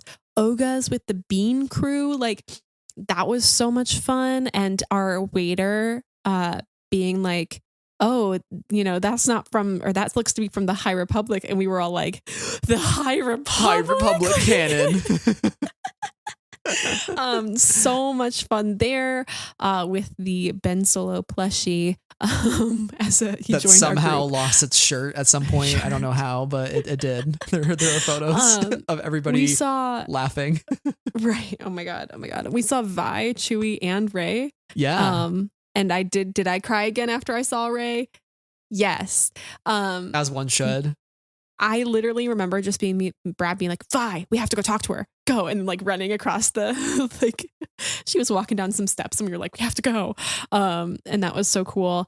But like, I think my favorite memory from Galaxy's Edge is just like you and I in the park at like 11:30 p.m. getting solo photos with the photo pass photographer. Oh my gosh. Yeah. And it just being like totally deserted. That's my favorite time to be there because that's when you can hear like the ambiance sounds the most.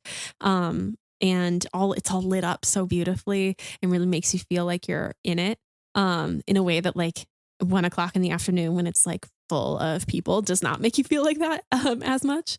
So I loved doing all of that. And then also us riding Midway Mania, the Guardians of the Galaxy mission breakout after our 120-minute wait in line. Yeah, because we rope dropped it, but you were a little late to the park that day, and I went back with you because I was like, "That's such a fun ride. I will wait 120 minutes to do it again." Upset. I was a little upsetio spaghettio, and it's nobody's fault.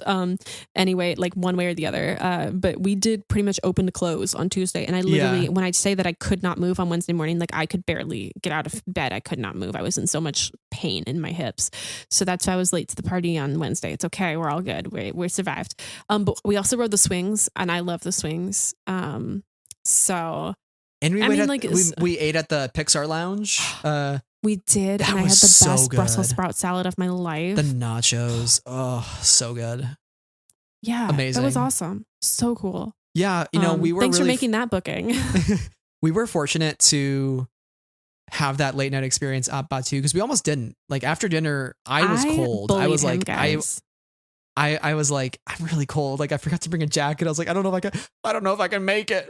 And I pushed through, I stopped being cold. I used the force to warm my body, my internal temperature, rise it, make it rise. That's how the force works, right? Yeah. Didn't we go on Smuggler's Run again? We did. We literally went right we made a Disney Genie Plus reservation and we went right through.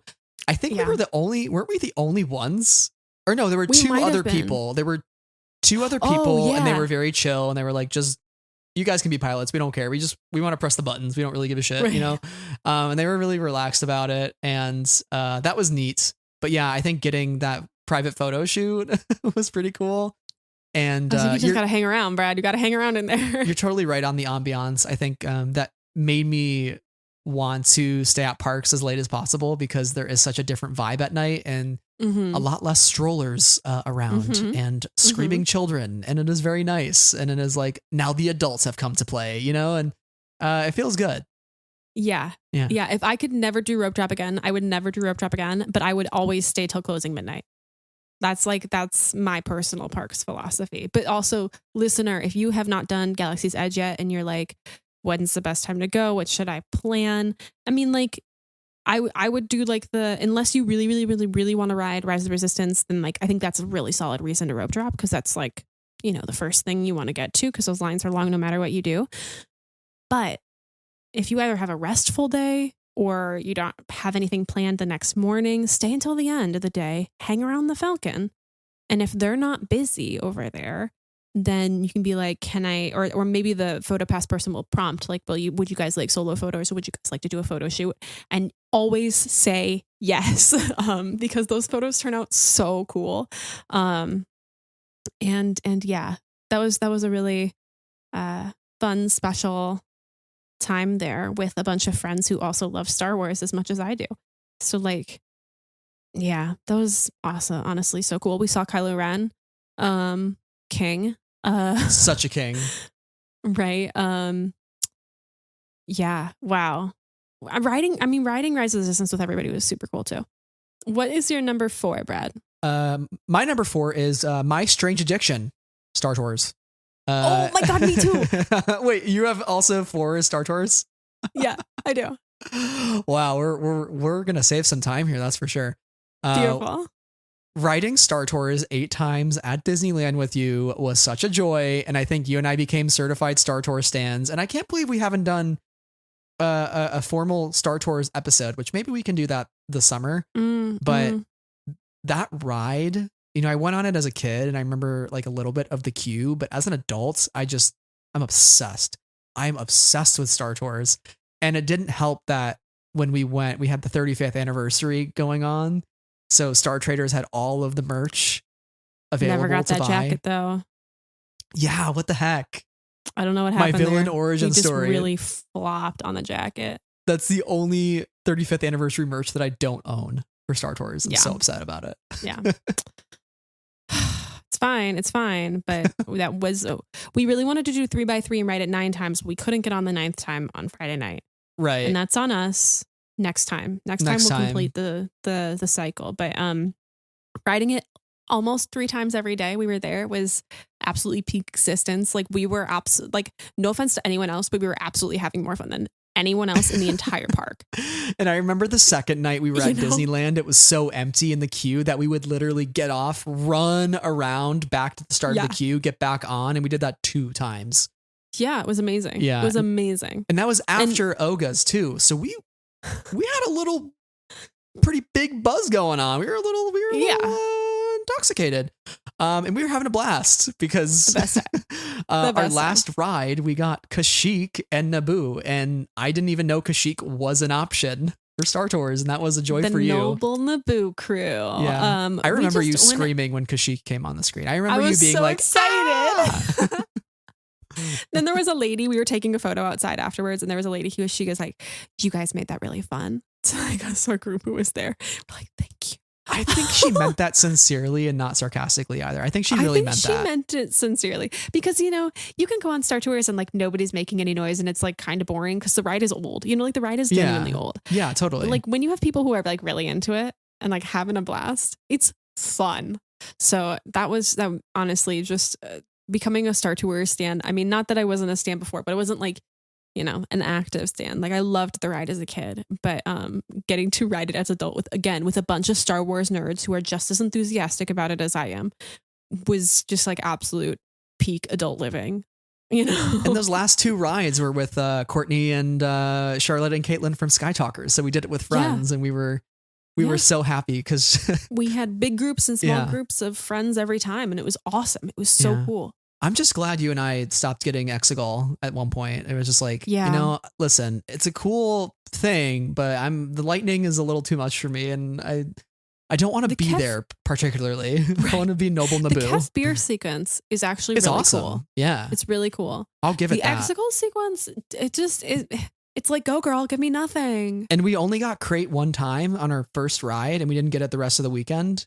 But that first ride we got us just a little bit. Yeah, we got like we got crate, which was awesome because the red dust everywhere is so cool.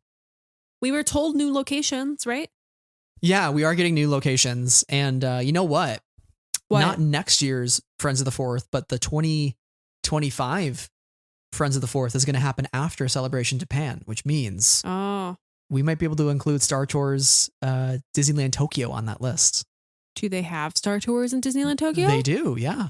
Uh-huh. Wow. Extra incentive for you to go with me. Do it. God damn it.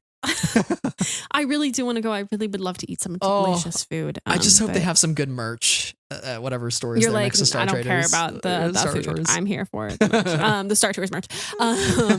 Yeah, no, I would specifically love to go. The Japan, the Star Tours merch. I have to start being able to read Japanese though, just to, you know, get acquainted with the language. Anyway, still a little ways out. We can figure it out later. Okay. Do you want to go with your 3 or do you want me to go with my 3? You go with your 3. Okay. Yeah. We're gonna blow up the beach. Oh yeah. My number 3, I don't know. I almost flipped 3 and 4 and put Star Tours above Lego Summer Vacation, but there was something about me thinking back to us just absolutely incessantly listening to that song. It was really bad, but like in a good way. It was so much, like we had so much absolute joyous, ridiculous fun with that special. And we genuinely... Oh, sorry. Go ahead. And the comedic timing of when that song would play to you, because it just starts with like a meow, meow, meow. And so like it could be like really quiet in the car and like it just that would start because playing. My car will like auto play when it turns on. It'll like pick up my Bluetooth and be like play whatever I was playing at home or whatever. And oftentimes it was just like, oh Brad, okay, let's put in the GPS. We're like, okay, I guess we're in party mode now. Yeah, that song was so much fun.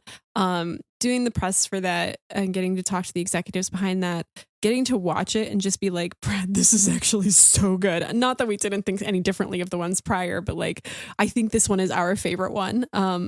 Both of us.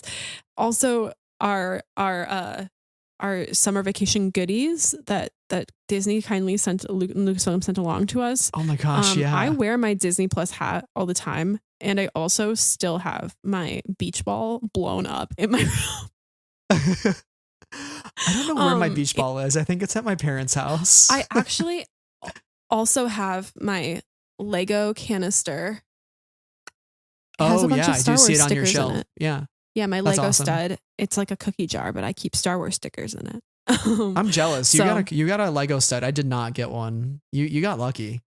I'm sorry. It's because they probably needed the gluten free. Nothing gluten. It's because they think you're a stud and I'm not. That's why. I'm just kidding. Yikes! Yeah, someone had to say it. Conversation off air, I guess. But yeah, no, that was really so much fun. And also, right after that time, I was like, wow, my car is not running well. It is really loud. I had to pay like $1,000 to get my mufflers on my car completely replaced. So Brad I was really embarrassed to be driving my car. I was driving around in a death machine. I didn't even know it. I mean, it wasn't like we're at any risk of blowing up, but it was it was the loudest car on the road, and not because the music was turned up really high. You play Scarif Beach Party enough times, a car might blow up. Literally the lyrics, we're gonna blow up the beach. We're gonna blow up the car. In the parking, the below ground parking garage, and it was just kept playing, even though we couldn't figure out how to get out of there. We're like, okay, I guess we're still going. We're exhausted and still doing it. I just remember sitting in my bedroom floor, just looking at the goodies and taking the silliest selfies. I think the one you posted for my birthday or whatever of me with the Lego character dictionary open with the sunglasses on. Such shill behavior.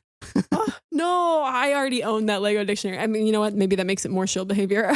But no, we seriously, such fun times, and I'm glad we got to the billboard, Brad, on our way into Chicago. Yeah. Trying to catch missing the photo. The virtual billboard.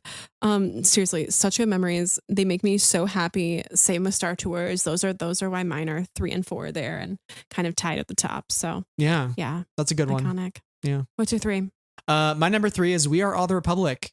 Getting to go to not only 1, not only 2, but 3 High Republic panels in the last 365 days.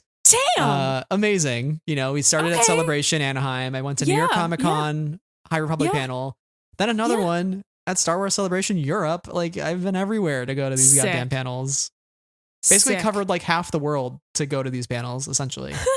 One half of the globe. That's so funny. The High Republic has obviously been such a high interest to us since the pandemic. And it's what kept our love for Star Wars alive. Not that there wasn't anything to love, but it just reignited it in a new way that we could appreciate, unlike before. And finally getting to be in a room last year of High Republic fans was incredible, because we hadn't had that sort of panel yet. So it was the first time we were all together in one room.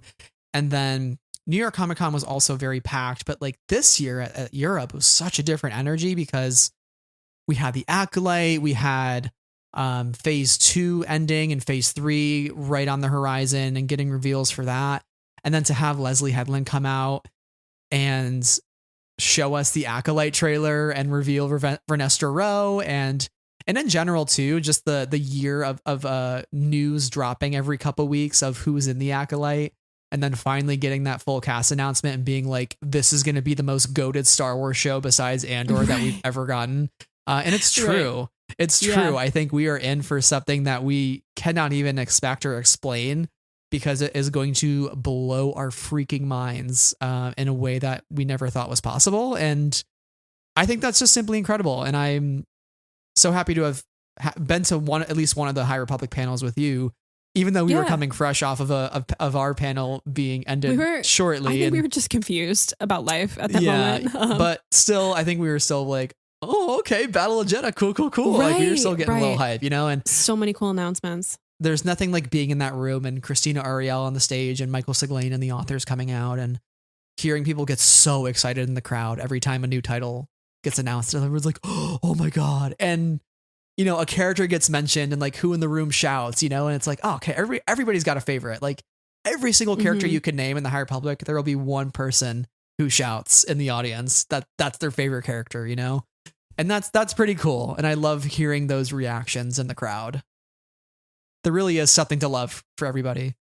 Right. In 2022, when that was like the first time that people had gotten together in that way about the High Republic. Yeah. And that was really special just to be there and hear everybody clapping for these authors and hearing the announcements and the Dank Grax, right?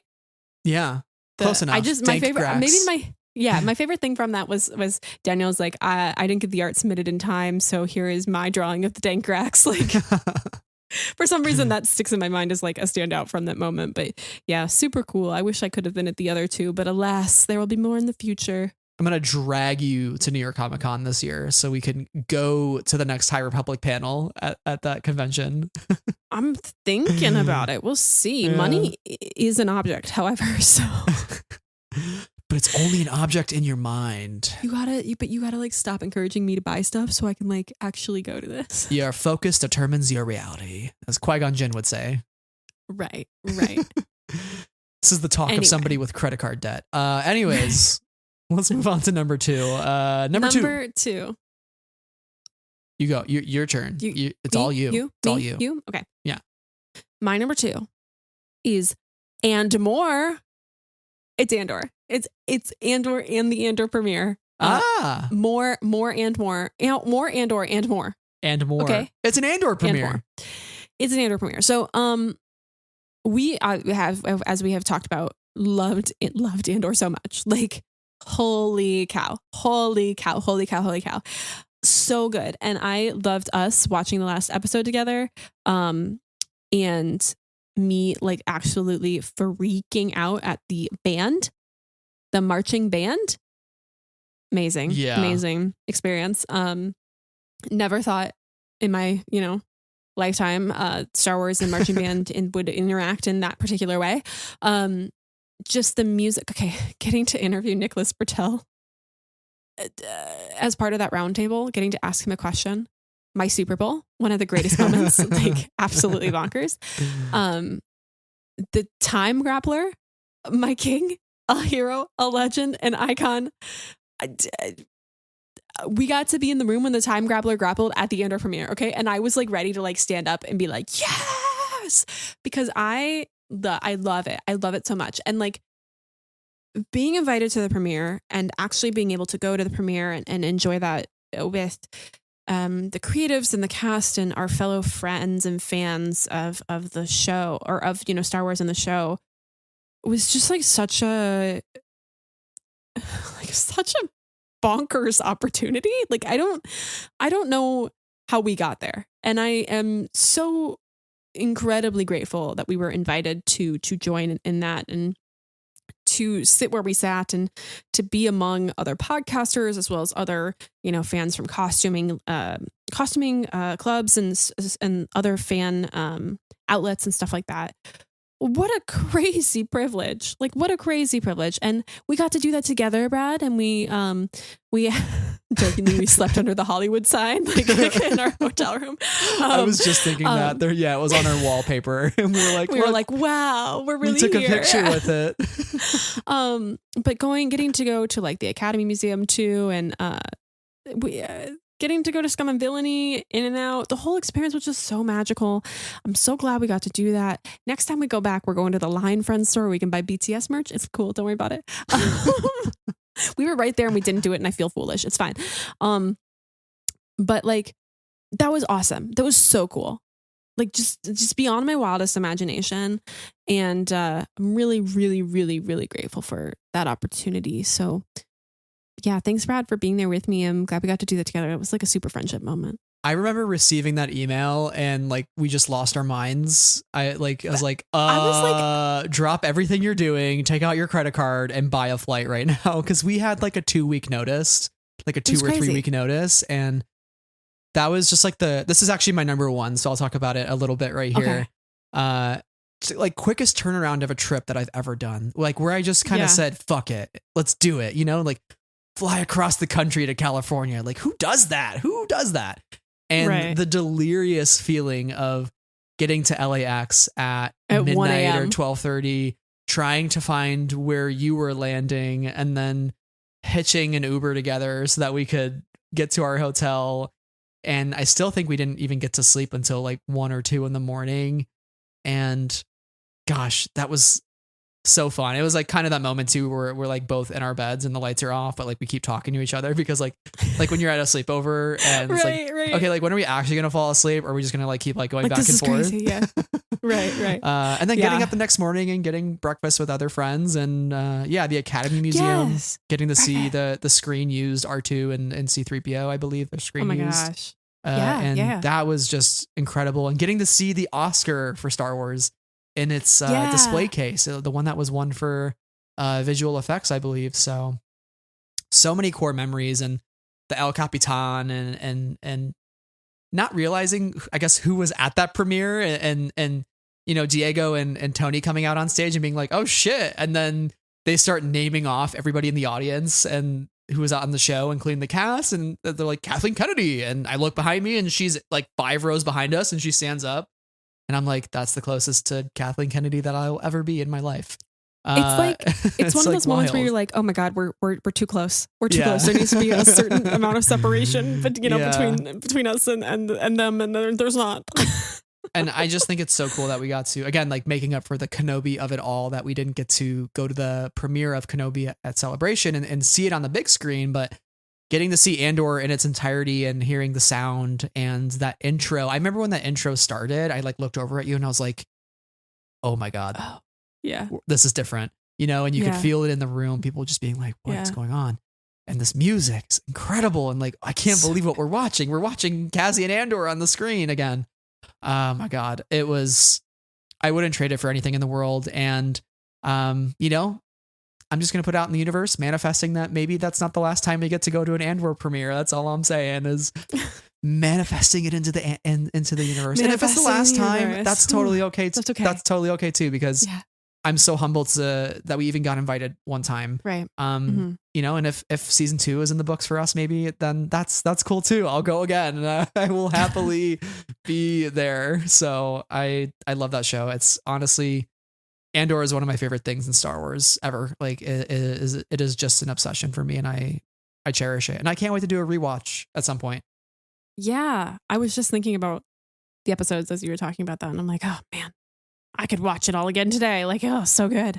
Yeah, and we also got to like say wave hello to Janina Gavankar, who I think I teared up after that because I missed meeting her in 2019, and I love Iden like a lot, and Janina's just like a really pure soul. So, getting to say hello to her and just be like, I love your work, and then keep going on, and yeah, wow. I mean, just what an opportunity for sure. Yeah, that brings me to my number 1, if that's okay. You probably have already absolutely. guessed my greatest moment of my life. Meeting Kelly Marie Tran. I really could have put any of these moments at number 1, genuinely. But there is something about meeting Kelly Marie Tran that just shines above for me. And I've loved Rose so much since the moment that we saw her in the movie, and just like seeing her, the first moment we get with her, be a moment where she's grieving and that she is working through that, and where she's crying. And I was immediately like, oh, I love her. I would do anything for her. She's me. She is the kind of person that I would be in Star Wars. And I was just immediately endeared to her. And obviously we know what happened to Rose Tico, like within the internet discourse. And I think everybody's wrong on that. I think they're fools. Rose Tico is the best Star Wars character. And I never, ever, ever, ever, ever genuinely thought that Kelly Marie Tran would show up to a celebration, because of everything that happened. And I would have respected that decision, to my dying day, honestly. And I had been able to give one of my Rose Tico Defense Squad buttons to Ryan Johnson, and I always have held one back. I was like, if I ever meet Kelly, I'm giving her one. And then they announced her for Celebration 2022, and I was like, this is it. This is my time. and I bought those and I freaked out about it. And I was like, holy crap, this isn't happening. It is happening. Oh my God. And she was just as kind and as lovely and as generous as you would hope on your wildest dreams that she would be. And we accidentally matched in our photo, which is my favorite thing in the whole world. And then she knew the Super Yaki shirts existed because she has one. Out. So she's like, I got to wear yellow to match the Be Nicer to Kelly Marie Tran You Jags shirt. It worked. Yeah. So I was just like over the moon happy after that photo. And then getting for her to autograph it later and just getting to talk to her for a second and give her my button and was just about the best time, best like minute and a half of my life ever. She was just so kind and so generous. And it's I've said this 1,000 times, but like never meet your heroes unless your heroes are Rian Johnson and Kelly Marie Tran, because if you do, like they're just as lovely as you would expect or hope. And I mean that, like I really mean that. Just like so cool. I want to be her friend because I just probably think she's fun to have game night with. But like, yeah, I'm so grateful for her presence in the Star Wars. I'm grateful for her optimism as a person, and like she really, really inspires me. So yeah, she's my number one, Kelly Marie Tran. That's it. I'm going to go cry in my corner. Thanks for letting me be on my soapbox about how much I love her. I'm going to go cry now. I love her so much. She is honestly just such a bright spot for fans, for the fandom. And I think Rose Tico as a character it represents everything, all the good in Star Wars, right? Like everything that we want characters to embody, she embodies. And not fighting what you hate, but saving what you love, I think is as important of a Star Wars quote as it gets. That is not only a good Star Wars quote, but a good real life quote, like a good quote to live by and die by. That's how we should be leading our lives each and every day. And it's beautiful. I mentioned my number one. I didn't get to my number two, but I will I think it might be like a good one to wrap up on, since I sort of skipped ahead one, which was what about Celebration? You've already had it. We've had one, yes, but what about a second Celebration? That's a Lord of the Rings reference. But in all seriousness, just both celebrations. It was kind of wild to think that, oh my gosh, I have to fit 2 celebrations worth of memories into one Friends of the Fourth episode. Like, how is that possible? That was kind of sick and twisted of them, honestly. How did they give us? They should have known not to do that to you. 2 celebrations, 11 months apart. Kind of wild, and I kind of can't believe that Celebration in Europe actually happened. It feels kind of bizarre to me. It feels like a fever dream of sorts. Like I was in another country, another continent for a week. Okay, I guess. And then I went on a plane and I was in another place after that, back in my home. It's so weird. Flying is so weird across the ocean. But last year specifically being my first celebration as a podcaster and having this new revitalized love for the franchise, getting to host a panel, meeting listeners, hanging out with you, and I also mentioned the Mandalorian experience, and then this year doing it all again. And it was a bummer that you weren't there. Like, it was really weird missing my other half. Not your fault at all, but it was so weird. I was like, gosh, wish Sarah was here. I wish we could like be doing podcast things together and taking photos. And hopefully that's in the cards for us at Japan. But I think I'm just eternally grateful that still having a great experience. And I think that's like a testament to the connections that I've like built in the fandom, and then I'm very thankful for, and the friendships that I've made along the way. And I was just really feeling that this year, that like, oh, like even if I'm on my own, like I can still see people and say hi to people, and like people will say hi to me too. And it felt really good that even though I thought I was going to be alone this celebration, that I actually was like not alone at all. And that was really heartwarming for me. And it made the trip even easier and more worthwhile. And like getting to room with Ian as well. He was just so awesome, and we had a great time together doing tons of fun stuff, and very thankful for him. And yeah, it was just like, it was still a great celebration, and I'm happy I got to do it twice in 11 months. That's crazy. How did I afford that? Spoiler alert, I didn't. But yeah, anyways, sorry to get like kind of like emo there for a second, but bro, and I'm excited. I literally just got up my whole soapbox about a single person who I met for a single minute. I think like to like wrap up there is just again like the community that has been formed not just from this podcast but as the Star Wars community as a whole, and how you can make friends through this fandom even if it's online, and then when you finally get to meet those people in person, whether it's for the first time or the second time, it feels like you feel close, like you're like we have this shared connection and of our love of a thing, and that is pretty cool that you can create community from that, just from a simple joy of something like Star Wars, this fictional galaxy that we are now celebrating on a fictional holiday that sounds like a pun.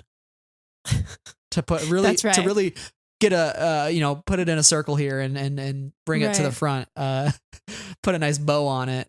Friends of the Fourth, May the 4th. Happy May the 4th, everybody. Happy May the 4th to you, Brad. Happy May the 4th to you, Sarah. To you, Brad. You, and to you, the listener. Looking back at this year, most of these are not, if not, all of these are pretty much like all experiences that we have. Yeah. They're not necessarily something that happened in the Star Wars, although that's clearly like a huge piece of what we've been talking about.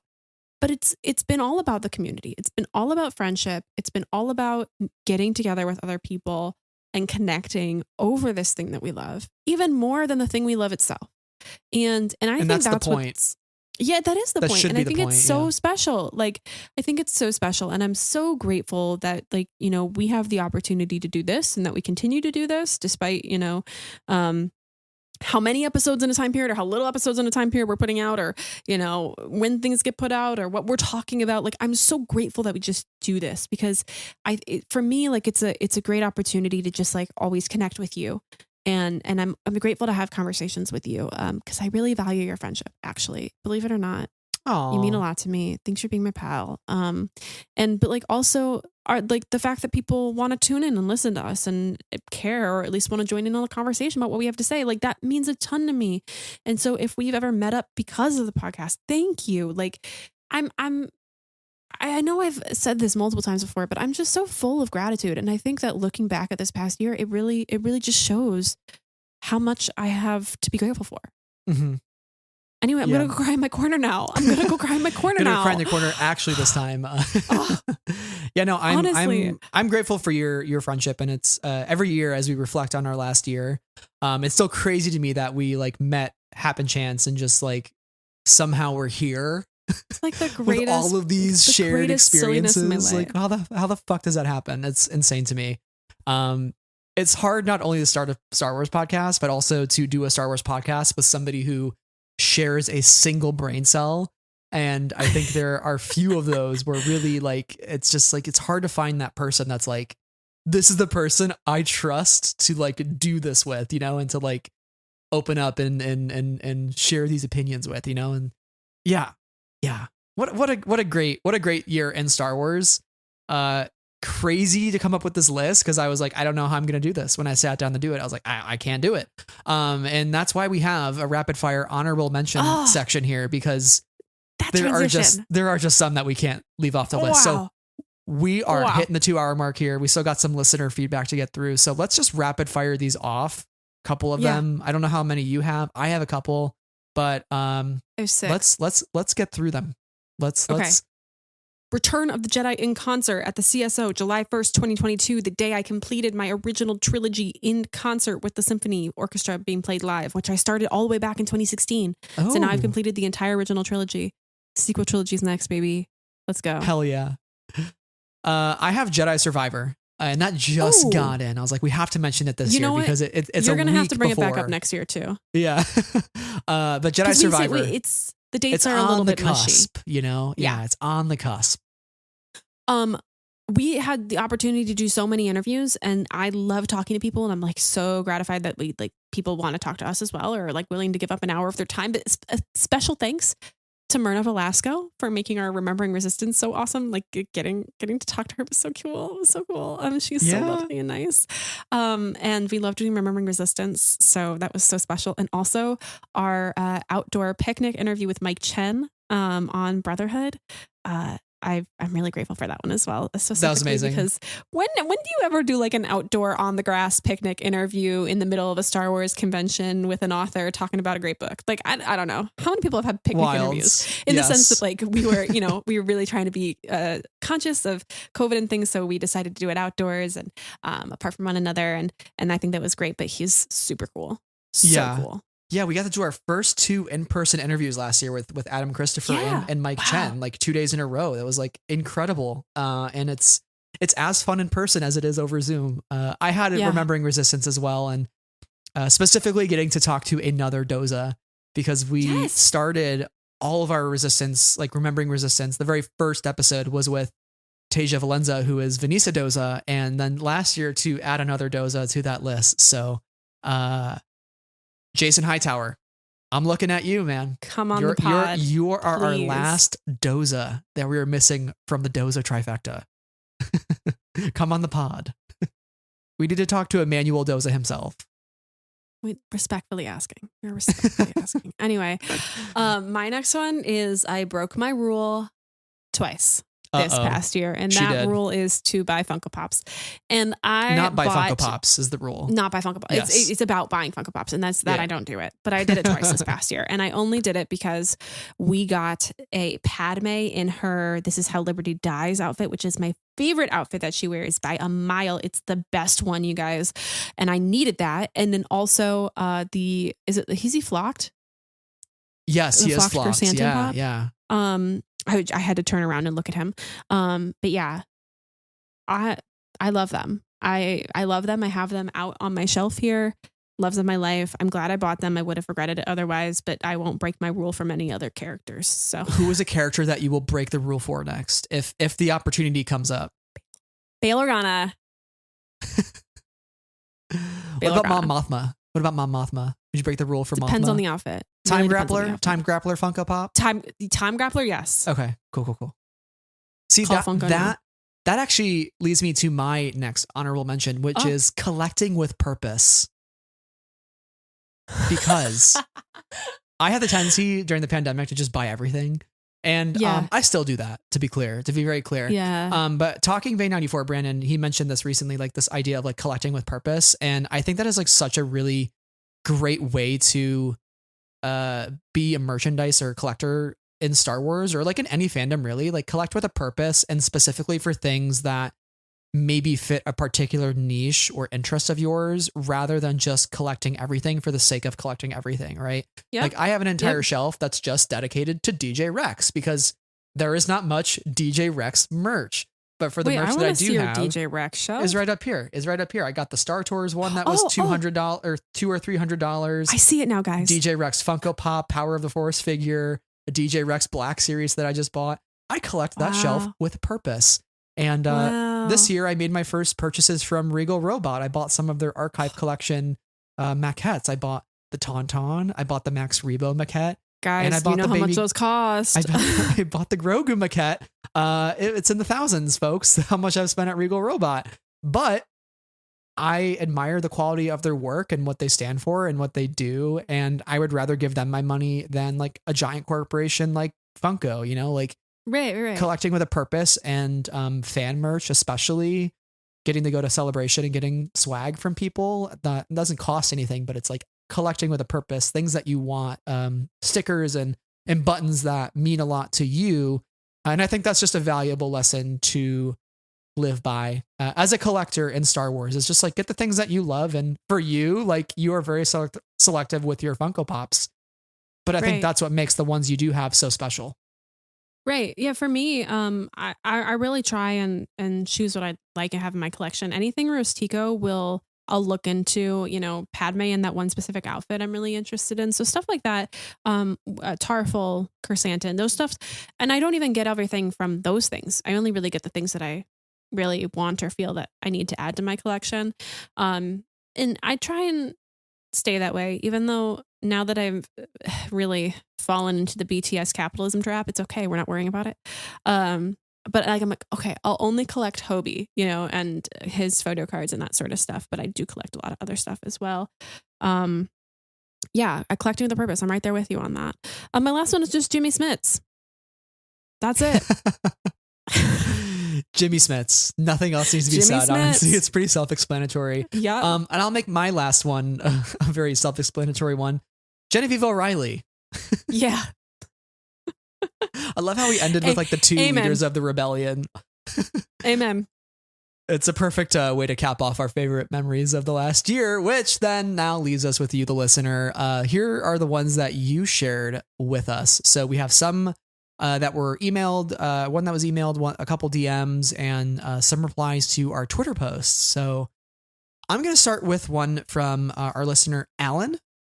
And Alan said, my favorite Star Wars memory is from Celebration Anaheim. It was my first year going. Only had tickets for Saturday. My big goal was going to a book signing with Claudia Gray. The Mysterious Galaxy booth was located inside the Celebration store, and I didn't realize just how busy the line would be first thing in the morning. Actually, in the last moments, Claudia had to leave 30 minutes early. Somehow the Force provided me, and I managed to be one of the last people that day to get a copy of The Fallen Star signed. It also meant a lot that I got to tell her just how important the High Republic books were to a queer fan. And I think that, you know, speaking of being at Mysterious Galaxy, the galaxy works in mysterious ways. The fact that you were able to get that book signing at the last second is incredible. And it makes that memory even more cherishable. Like you snuck in there at the last second, and that's awesome. And yeah, the High Republic has been great for queer fans, and it's meant a lot. And I think that's a beautiful thing. Right there. I'm right there with you. Yeah. Yeah. That's awesome. And I want to jump right off that with Harvey's comment at TDD Books wrote, my favorite memory really has to be meeting all the inspiring authors at Celebration. They were all so kind and giving me authorly advice, but the whole day that really cemented a feeling of family and fanned the flames of enjoyment again for every Star Wars project. Yes. Hell yeah. Is my response to that. I love that. I love that. I love authors so much because they are often just regular old folks, real people. You know, sometimes they do it full time. Sometimes it's just their day job. And either way, they're just so lovely to connect with. And yeah, I'm a huge fan of authors. Authors are my biggest celebrity heroes, you know? Yeah, I agree. And I love how they just are able to interact with us so often. It warms my heart, and getting to say hi to them at Celebration, like, oh gosh, it makes me so happy every single time. Yeah. Enough said there. Our next one is from Chris Vint. His would be meeting James Arnold Taylor at Star Wars Celebration. I've always adored Obi-Wan, and his portrayal of him in the Clone Wars was exceptional. I missed meeting him in 2017 as I was at another convention, and I was lucky to meet him this year. I had him originally booked for Monday and moved it to Saturday. I'm glad I did, as he was ill on Monday, and I would have been devastated if I didn't meet him. He was so lovely to chat to, and I mentioned his podcast, which he said he'd be bringing back soon, and he appreciated me mentioning it. I got a photo with him, put it on my Instagram, and Star Wars Celebration put it on their story. I met so many celebrities that weekend, all lovely, but he had the high ground. How do I top this memory now?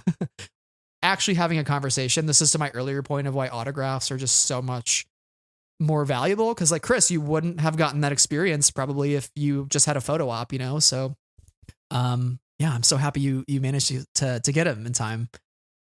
Our next one is from Alex Kane, Alex J. Kane. It was great a year for stories.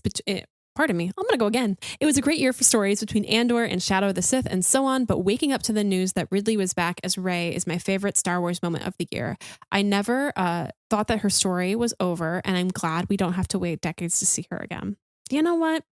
I feel the same way. I'm glad that we don't have to wait decades to see her again too, and like, I hope that the story is brilliantly told. At the end of the day, that is how I feel. Absolutely. Again, Daisy Ridley is getting a paycheck from Disney. Yes. Also, but just so many great stories, as you mentioned, Alex. Andor, Shadow of the Sith, all the books we read. You know, we enjoyed Bad Batch. We didn't mention that, but we actually really enjoyed that this year. There's been so much. There's been so much to dive into. Our next one here is from Sophia at Fan of S.H.I.E.L.D. She said, this past year has been a joy. Andor, specifically, the One Way Out episode, has been the highlight for sure. But in December, I got into the High Republic. Hell yeah, I love hearing that. Have read all the books and comics. Oh yes, also love hearing that. That are out from phase 1 to now. And that's been, quote, the moment. Mind blown emoji, heart's eye emoji. Sophia, welcome aboard. High Republic fellow Stan. We are all one with the Force for light and life. Let's go. For light and life.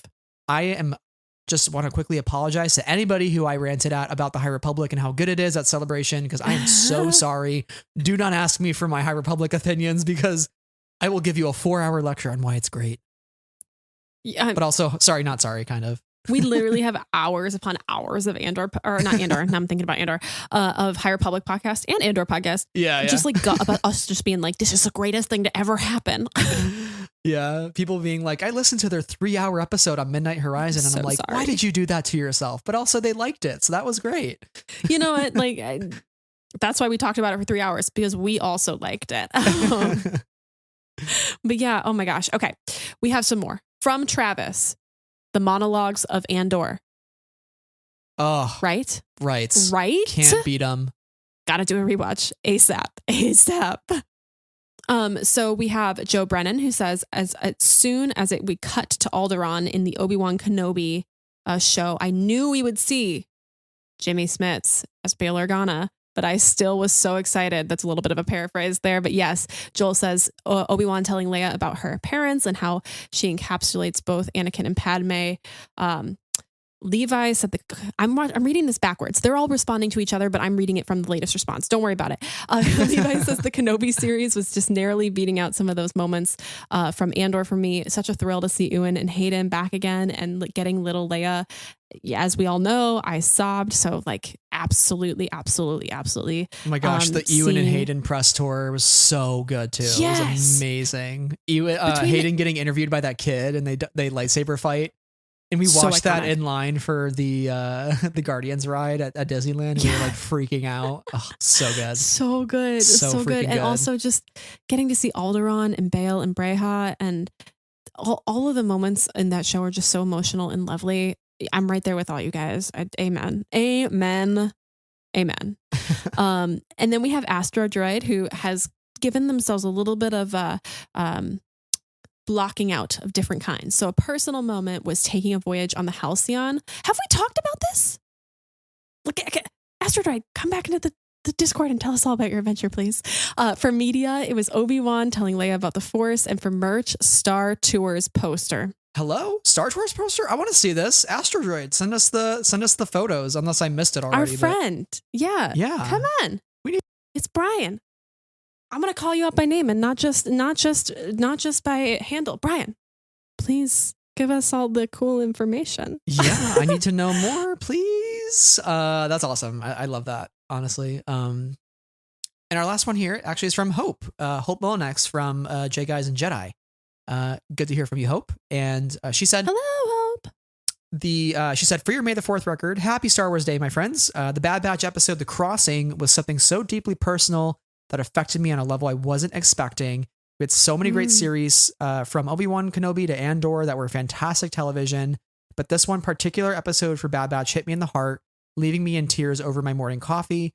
Representation is such a powerful thing in media we consume. While there have been strides in representation for LGBTQIA plus and BIPOC people, there are other groups still severely underrepresented. Having it confirmed on screen that tech was neurodivergent was a standout moment of Star Wars representation that should be celebrated.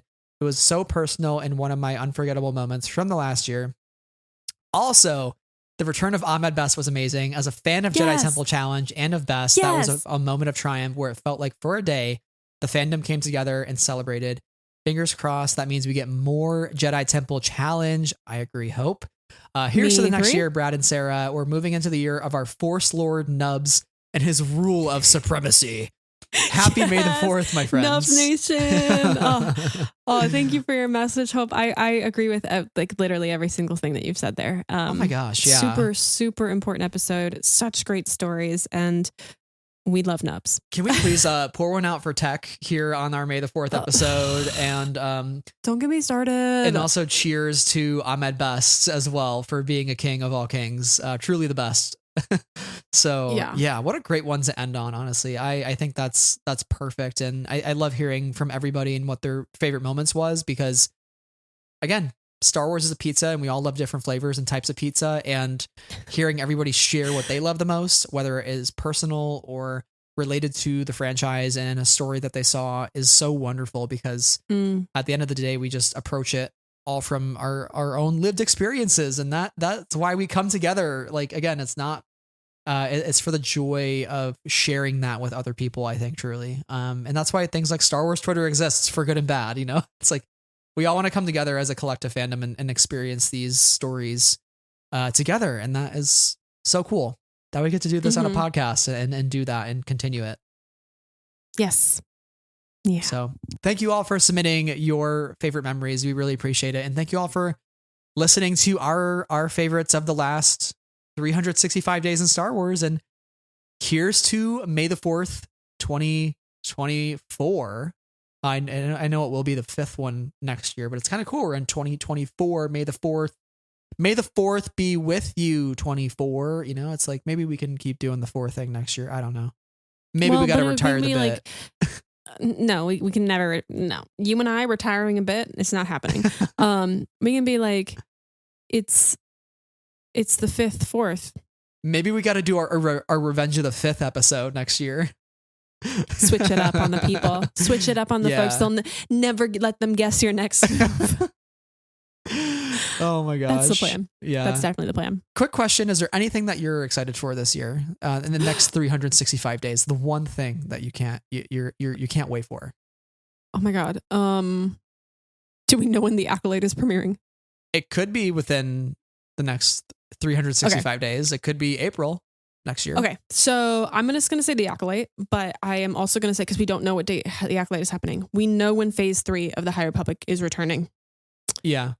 That's gotta be it, because I've really enjoyed going back to phase 2, but I am really liking meeting new characters and getting these new stories in an earlier time period. But I am very much looking forward to getting back with our Gal and our guy Avar and Elzar. And is Burryaga alive? Don't think your cursed thought, Brad. Don't say it on the podcast. The people do not need to know that horrible thing that you thought. But like, I need to know, how is Belle doing? How is everybody doing?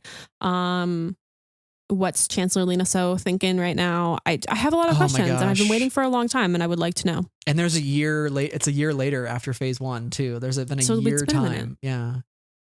It's I'm wild. looking forward to how they will crush my heart. It's wild to think the next High Republic book we read from Del Rey will feature Elzar Mann. Like, shut up.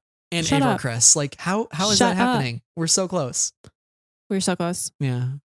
Will he be nude? Anyways. Oh my God. We'll find out. At the beginning of the episode and at the end of the episode, I know. Brad. I love a good book ending of Elzar Mann butt. Stop. Okay, what's your thing, Brad, that you're really excited about? And you better not say Elzar Mann's butt. No, I was going to say that. It's also the High Republic as well. So no, I'm very, very excited. Yes. So much to look forward to. But yeah, I know. Enough about Elzar Mann being completely bare. Right. If you can't bear with us any longer, though, go check us out on our socials and end this episode. We are on all socials: Twitter, Instagram, YouTube, you name it. And if you enjoyed the episode, leave us a 5-star rating. Let us know what you liked. Helps other folks find the show, and subscribe to the podcast so our new episodes drop right in your feed. We have 3 book discussions coming up besides what dropped today, which includes Young Jedi Adventures, and we have a Visions episode coming up.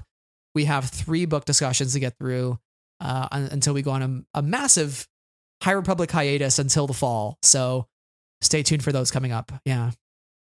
Yeah, and then we'll have lots of other fun stuff in the meantime, though. So there are reasons to stick around, I hope. We'll definitely be here talking about all sorts of fun Star Wars things.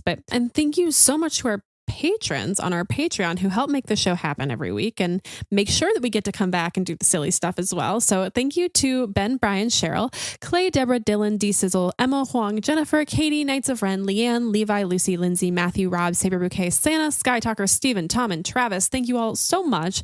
And to every single person who either submitted a response or is listening and thinking about their favorite Star Wars memories as well, thank you so much. We appreciate you a lot. Hope you're having a great day. Hope you're hydrated. And hopefully you are staying healthy and not full of sneezy allergens like me. It's allergy season, okay? I'm thinking about it. Yeah, everybody, please stay hydrated this Star Wars Day. Seriously, we mean it. And also check your credit card statement. Make sure your purchases haven't gone too overboard. I mean it. And if your bank asks you, did you make this purchase? You better text them back quick before they shut that card off. You don't want to miss those mugs. Trust me. Brad speaks from experience. That's all for this episode, everybody. Thank you so much for listening. And until next time, may the 4th be with you always. Bye-bye.